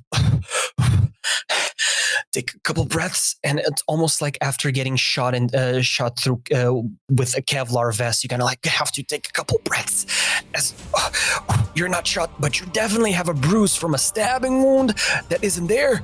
Oh, thank the That was a very blacksmith blunt for knife. chainmail. Oh. Okay. Now it's you. Yes. Okay. I have disadvantage on the attack, right? Yes. No, I don't, because I'm gonna reckless that shit. So after this, I just Keep at it, my roar, boy. and I just starts running, jump with the shield in, like blocking me, my sight, and then from behind the shield, I draw the sword and I just downward slash against him. All right, so we're just a regular attack because instead of rolling a d6 to subtract, we're rolling a d6 to add. Yeah. You just roll 2d12s. Yep. That's 16 with hope. 16 with hope definitely hits. So add me that hope. Okay, add the hope. And the boinkus. And he takes, let me see the damaggio from the sword. 2d10s. Not bad.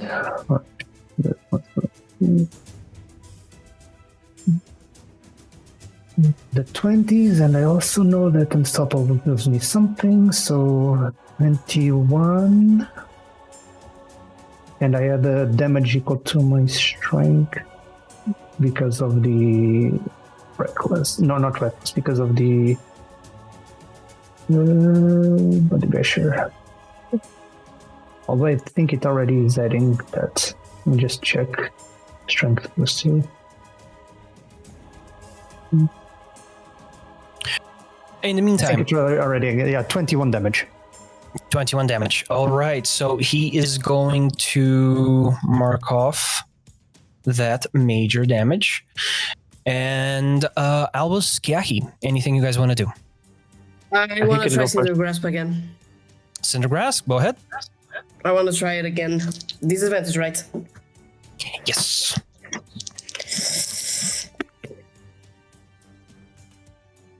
Fuck. Mesmo. Não, eu esqueci-me há bocado de um D8. Rip. So, that's a 5 Okay. with fear because I rolled an 11 and I rolled again max on the disadvantage die, so it nullified completely one of my dice. All right, so you go same way. Cinder grasp as you go. Your eyes still a little bit burning. Your mind a little bit dizzy with the as you kind of try to hit, but you just see the shadow move on the side as you hear as a click of a mask coming off, as you just hear a cork lip popping off as a glass vial gets thrown to the side. As Much better. and same thing is going to happen for let me see. For the other gentleman, as he just, well, don't leave me hanging. Whoa, calm down.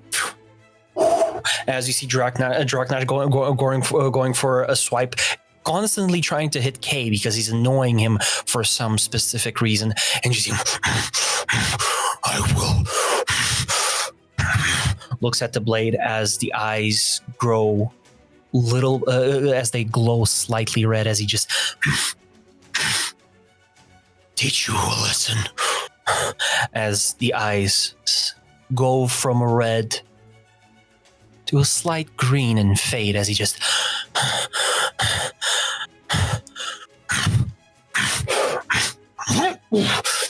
as you see him try and like fucking punch him, grab him, slap him with the side of the blade, but to no avail.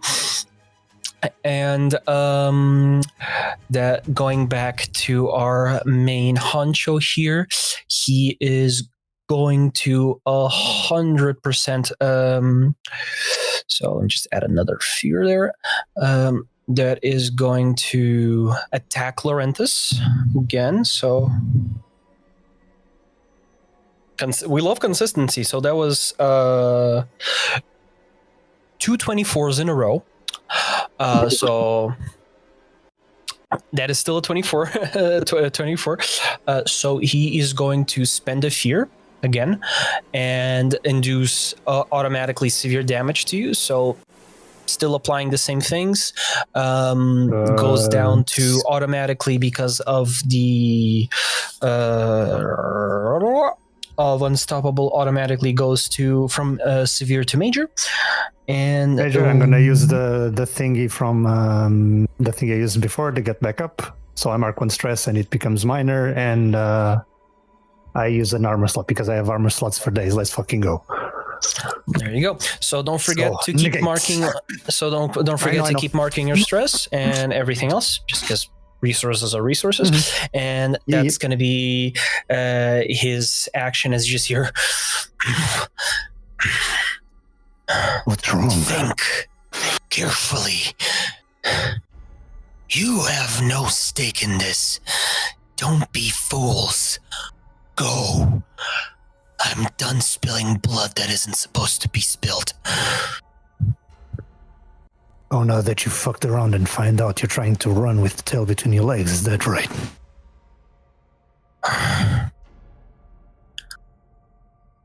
I'm so done with arrogant rich bricks.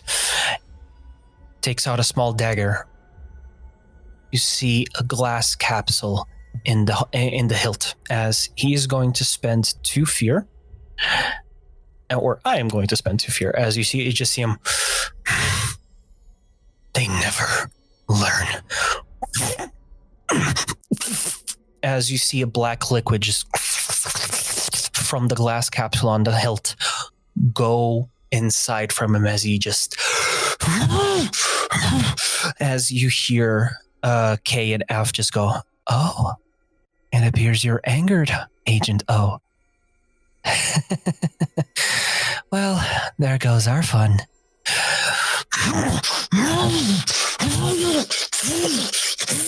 And you see his figure start mutating, his muscles rippling in size, black veins popping out from the skin that you can see visible from his clothes. As you just see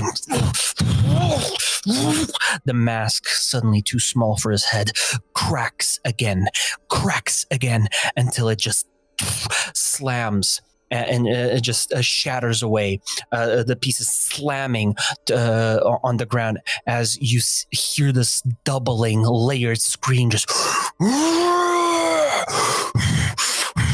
as you see an elven figure, scarred, mutilated face, shaved sides, and shock white hair slicked back.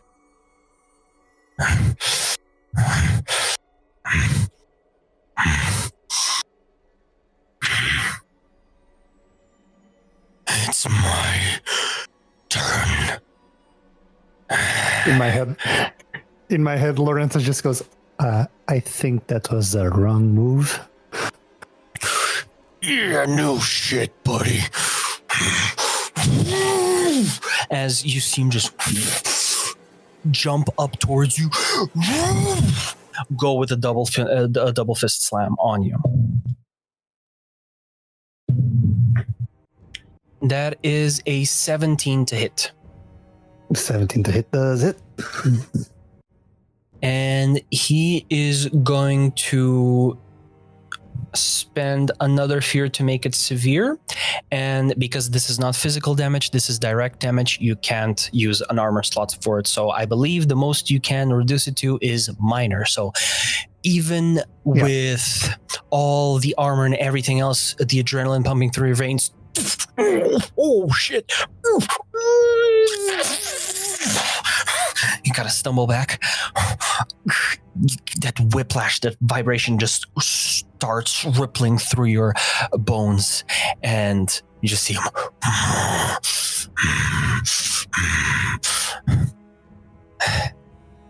I think it's better if you run. Sometimes he gets a little bit too out of control. I'd listen to the run. Sometimes he says wise words. And spotlight is back to you guys. I'm just there, shield like against his. And I just turn to Albus and Keahi and Draknash. I'll let Albus go first this time. I'll look back at Keahi and go, wait, if I attack that hulking guy, the other two are still within very close range? They would be within close range of you specifically. But if I go and attack the hulking guy? The hulking guy, yeah. They are not within very close. They would not be within very close, no. Okay. I will. What will I do? I will use my subclass and use Warden of Elements and envelop myself in fire. Marking a stress. You mark a stress? How do you envelop yourself in fire? Just materializes or? Through my fangs, you see my venom start to boil. And as it starts to boil, we start to a smoky pink starts enveloping me. And you just see like smoky pink enveloping me. And you can feel the heat emanating from it. As you combust yourself, enveloping yourself in flames, what do you do? And I turn to the other two, and I venom strike them again. So in this case, you would only be able to strike one. Because they're not within very close range. Well, no, that's why I said they're only within close range, not very close. I meant that's okay. That's not. By what I meant, they could still be within close range with each other, but not from me before. But they are not within very close range of each other, right? Yeah. That's all I want to know. They are not. They're not. That's what I'm saying. They're within close range of each other, not very close range. Yeah. Okay. Cool.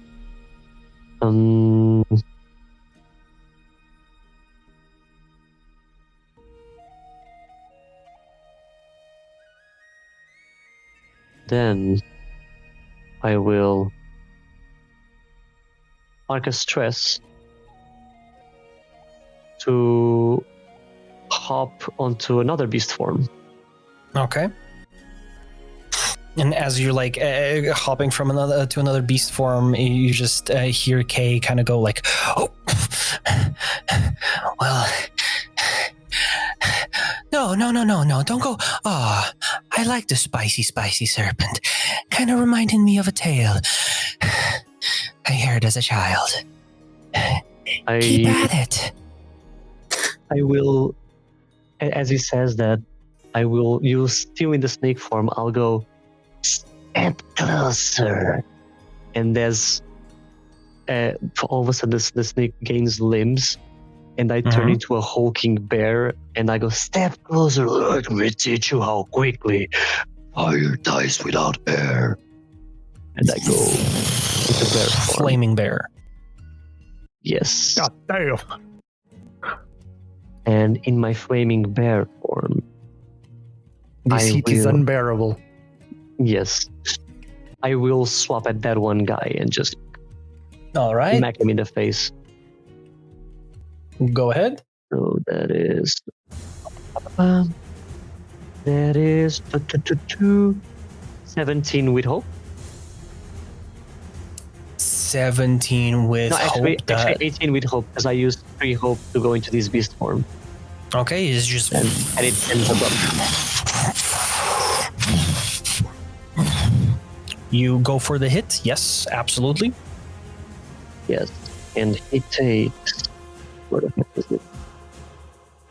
8 plus 5, 13 plus 4, 17 damage. 17 damage. Big. You just slam at him with your huge clawed paws as you just hear. The mask shatters away as you just see this claw mark from that's cutting the side of his cowl and part of his neck and shoulder as he stumbles away. And you see another elf, a face a little bit more chiseled, long blonde hair with some streaks of white, as you just see him kind of. Oh, it seems you took my mask off. I'm so sorry. I'm not wearing my usual makeup. Well, I'm sorry about this, but that other guy, he's a bit heavy now. I needed to balance the scales.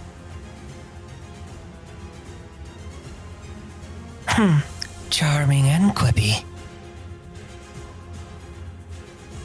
So, as that is your action, Keahi, you failed yours, I believe. Lorenthus, anything you want to do, or you already did yours? No, I haven't done mine. I was waiting for Keahi I to. also didn't do it. Okay. I also didn't do Yeah, he anything didn't do now. anything. Yeah, it's Oh, just I okay. didn't do. No. Oh no, the fail was from the. The fail was from gotcha. the previous spotlight. Then feel free. Come on, you got this, So Keahi. there is a guy on him, right? Yeah. Yeah. You Well, guys are pretty much one. Yeah, he's on gonna do each. a bit of So- help with With that guy. Draknash and Albus on still- Kasafian. Do I still have disadvantage? You heard me Important right. No. question. I Okay. heard you, Alex. I heard you. Well, I'm going to use Unleash Chaos on the dude that Lorenthus is blocking, and I'm going to Okay. use all 3 tokens. Big money, no whammies. I'm gonna drop all my grenade belt. Double 8, it was a crit. Holy shit. Holy, okay. So that is going to be what is the max with the tokens that you're spending? Wait, just to show, right here. Holy shit. So I'm spending 3 tokens. So each token is a d10. Yes. So that is So, automatically 30 damage. Wait, Now you need to roll- automatically? That's a crit. Automatically, that's 30 damage. I need you to roll 3d10 again. That's a lot of damage. Oh damn! Yay! Okay, so wait. So 10 plus 15. Okay, 10, 15 total or 10 plus 15? Total. No, 15 total. 15 total. So Yeah, as he really said I you, cast Fat Man. as you just channel the chaos within your bloodline and materialize it into magic form, flames taking over you. I need you to describe me, how do you obliterate this one?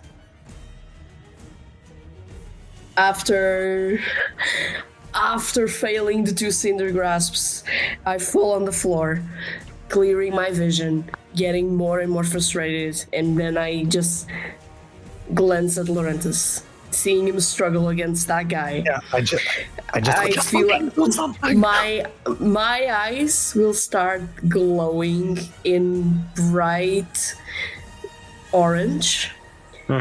My gauntlets will both set on fire even more. And as soon as I finally stand up, I'm not even going to do anything. I'm just going to point 2 fingers at him.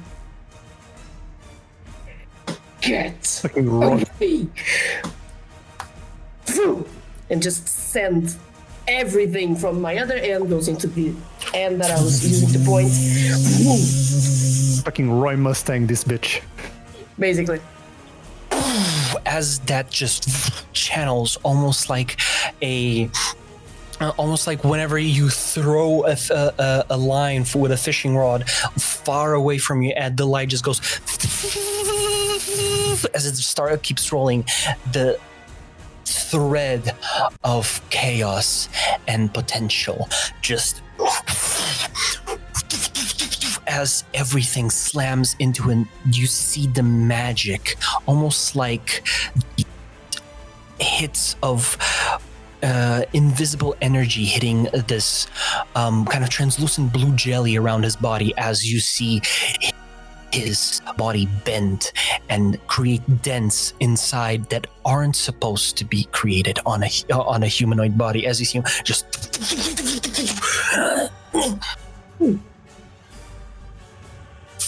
as you see the insides turn to mush.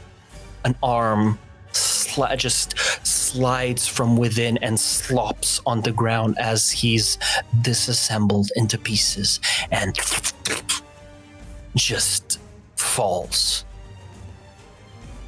As you just hear a, "Oh dear."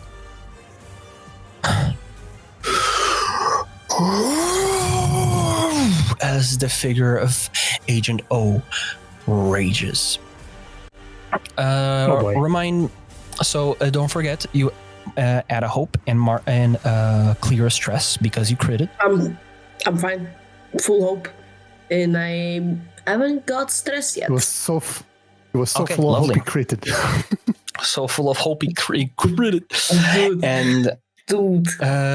Lorenthus, with this, as you're like, a little bit of help here. You look to the side. I'm fucking done. As you kind of look to the side. Okay, I think I'm Like alone. a Second Amendment. The real shit. Keahi is from Hawaii. Impact. So that kills the guy, or I mean, if the description that he's disassembled into pieces isn't that enough, is- yes. so I just turned to one of the living ones, and I just rush towards them. I'd say probably the one that's with Albus. I'd say. Sure. And as he's distracted by Albus, I just go behind and just slice him with the sword. Go ahead. So that's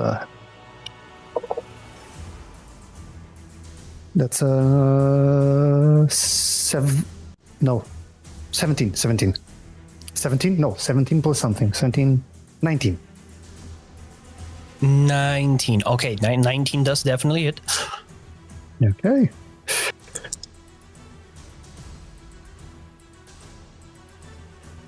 Or 13,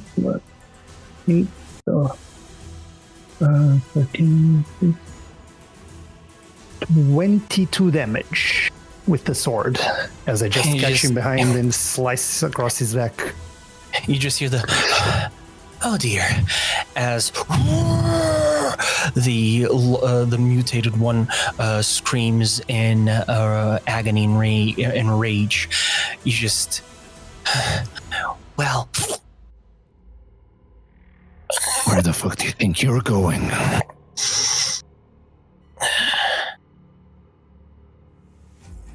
back home. As he slumps unconscious.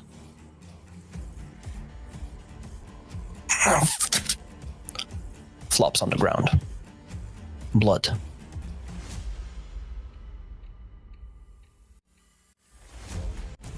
I Draknash is still occupied, all right? Draknash at this point was like, looks at you, looking at Kasafian, looks at you. I heard him. But thanks. He was annoying the shit out of me. It's alright, young one. You'll get it next time. Wait, mas eu por estava ao pé de mim. Young one! Eu não estava ao pé de mim. No, Yeah. I went for That it was said the Albus. one Albus, yeah. it's the same. Ok, mas Yeah. eu estou ao pé do que está do Draknash também. Yeah, it Oh, is okay. it's exactly one. Yeah. Ok. Okay. One left. One left. As you just see him like roar in anger. The spotlight is gonna go back to him, and as you just see him look around.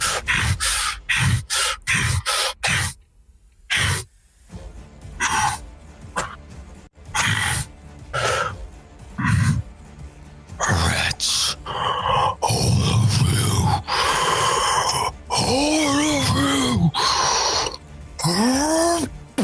And he's gonna hit the ground. I need all of you to make me reaction. That's gonna be agility reaction rolls.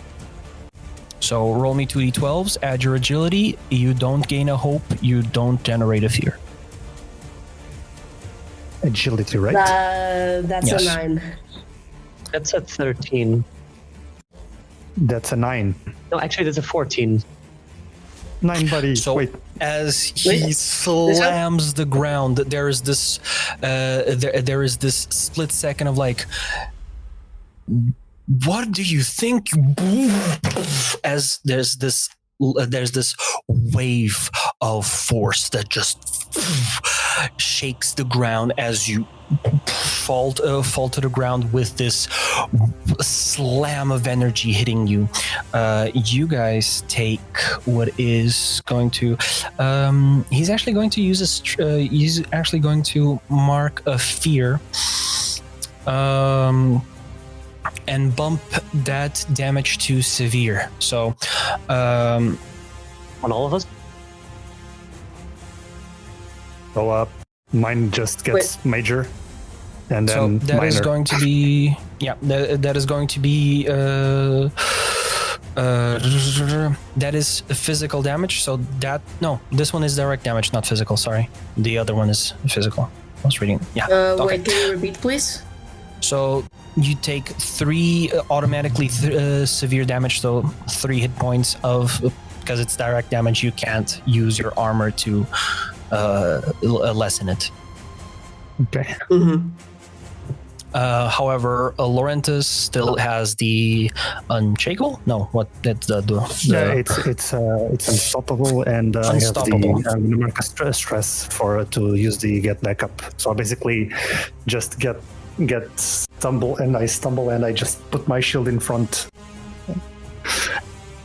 there you go. and just endure the hit. And as that happens, he is going to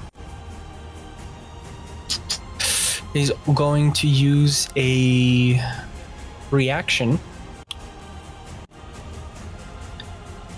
As you see his hulking hands just go on the side of his belt, take something, rats, and throw 3 small pellets as you see them just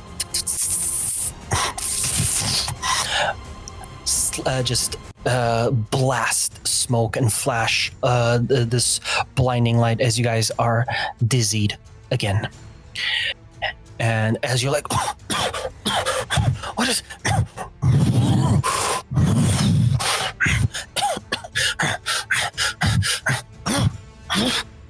You just see Draknash kind of like waving at something. And then as the smoke starts clearing, you're still dizzied. You're looking at each other, looking around.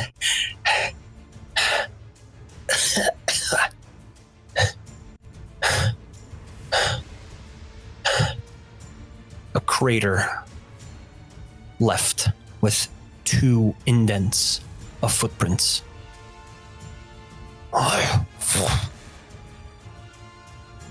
Someone jumping in the distance. 2 dead bodies. Or should I say 3? As you just see the tavern keep bled out on the stairs. 2 agents on the ground, lifeless.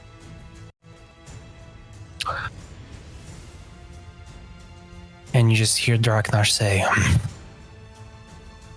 Guess he was too big. Is the one that Lorenthus fell, and you said he was unconscious. Is he unconscious or dead?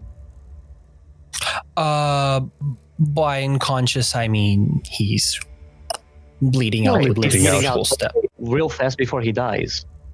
Oh no, bleeding out. I mean he's dead. He's like that's a pool of like he. Oh, okay, because it said unconscious, so I didn't. Not D&D, but he's dead. Sure. I mean, not D&D, not anything. Unconscious is not dead. Sure. He is muerto. Bro goes to sleep. He's dead. Okay. Albus will frustratedly, since the other guy seems to have escaped, he will still in bear form just get on 2 legs, and with one of his hind legs push the head of the one that was unconscious. Mm-hmm. And from the mush of his head, you see again vines forming under us, and from under us, life sprouts from his remains. And I cast Healing Field as I turn back into Albus form, and everyone clears 2 health. Back to full For hit HP. points. Let's fucking go. Awesome. Alrighty, so as you guys take that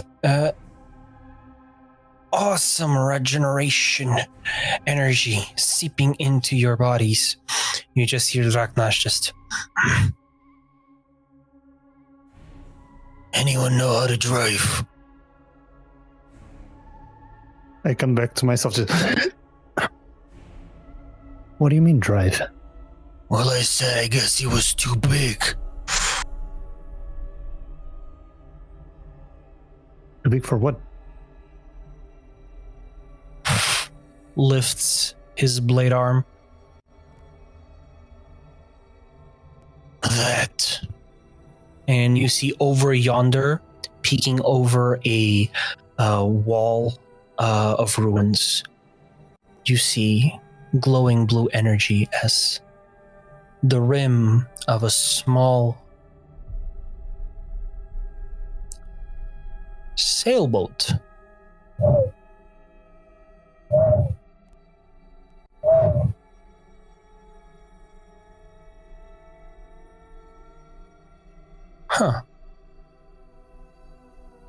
They left a flyless ship behind. Oh.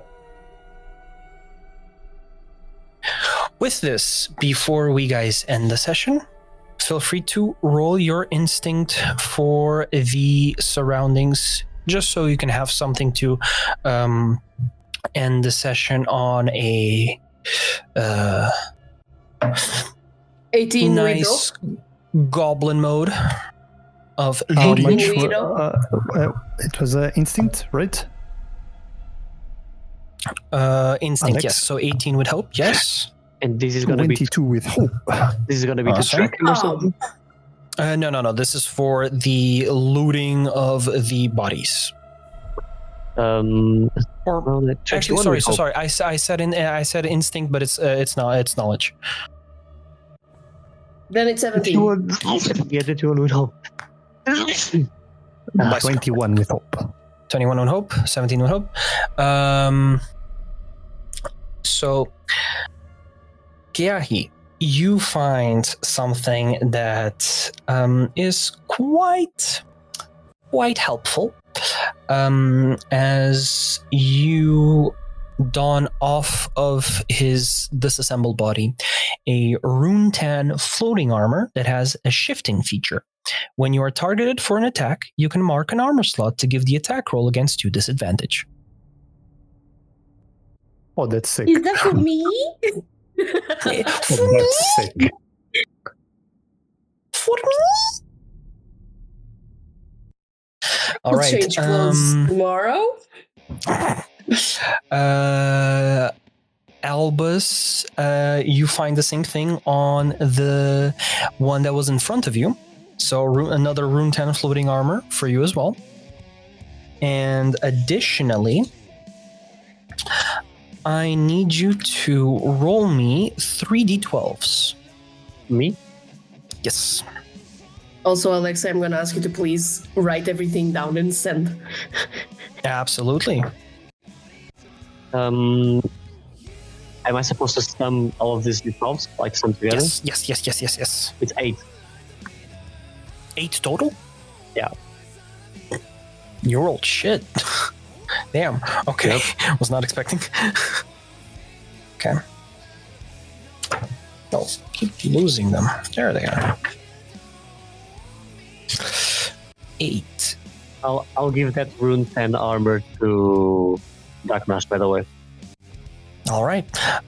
You find on Agent K a woven net. You can make a finesse roll using this net to trap a small creature. A trapped target can break free with a successful attack roll of 16. Small creature. Okay. Mm-hmm. Gonna come in handy if you want to kidnap a gnome. Lorenthus, roll me 3d12s twice. Same thing as last time. Where is it when I always need the... There you are. Okay, there's a d12 there. That also works.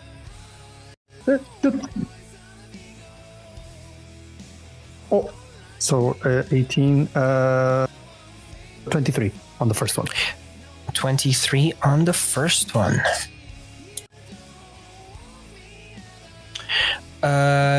You, my dear sir, find what appears to be a snapped off section of a what can only be described as a tool belt, but is just a belt full of pouches. And you realize it's from the fellow that managed to get away. On it, you find a small little ledger in one of the pouches. A black cover with slightly glowing lettering on it. Metal framing. And you recognize it to be a lore keeper. You can store the name and details of up to 3 hostile creatures inside this book. You gain a +1 bonus to action rolls against those creatures. And you see there are 3 names written inside. Oh. Do I recognize the names? No, but the first one is Ashran Rockland. The second one is Halfdan Bjornsson. And the third one is Kat.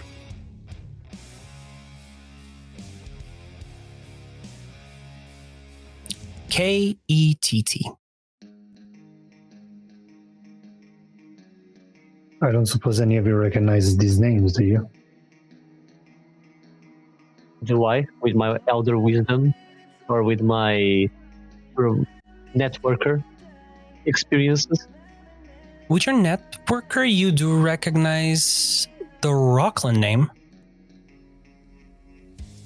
That is a name of Elvish descent and has been kind of whispered in noble circles.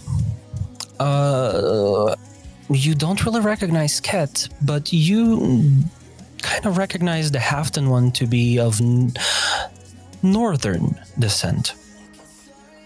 Very northern. over the continent of Sinfell, northern.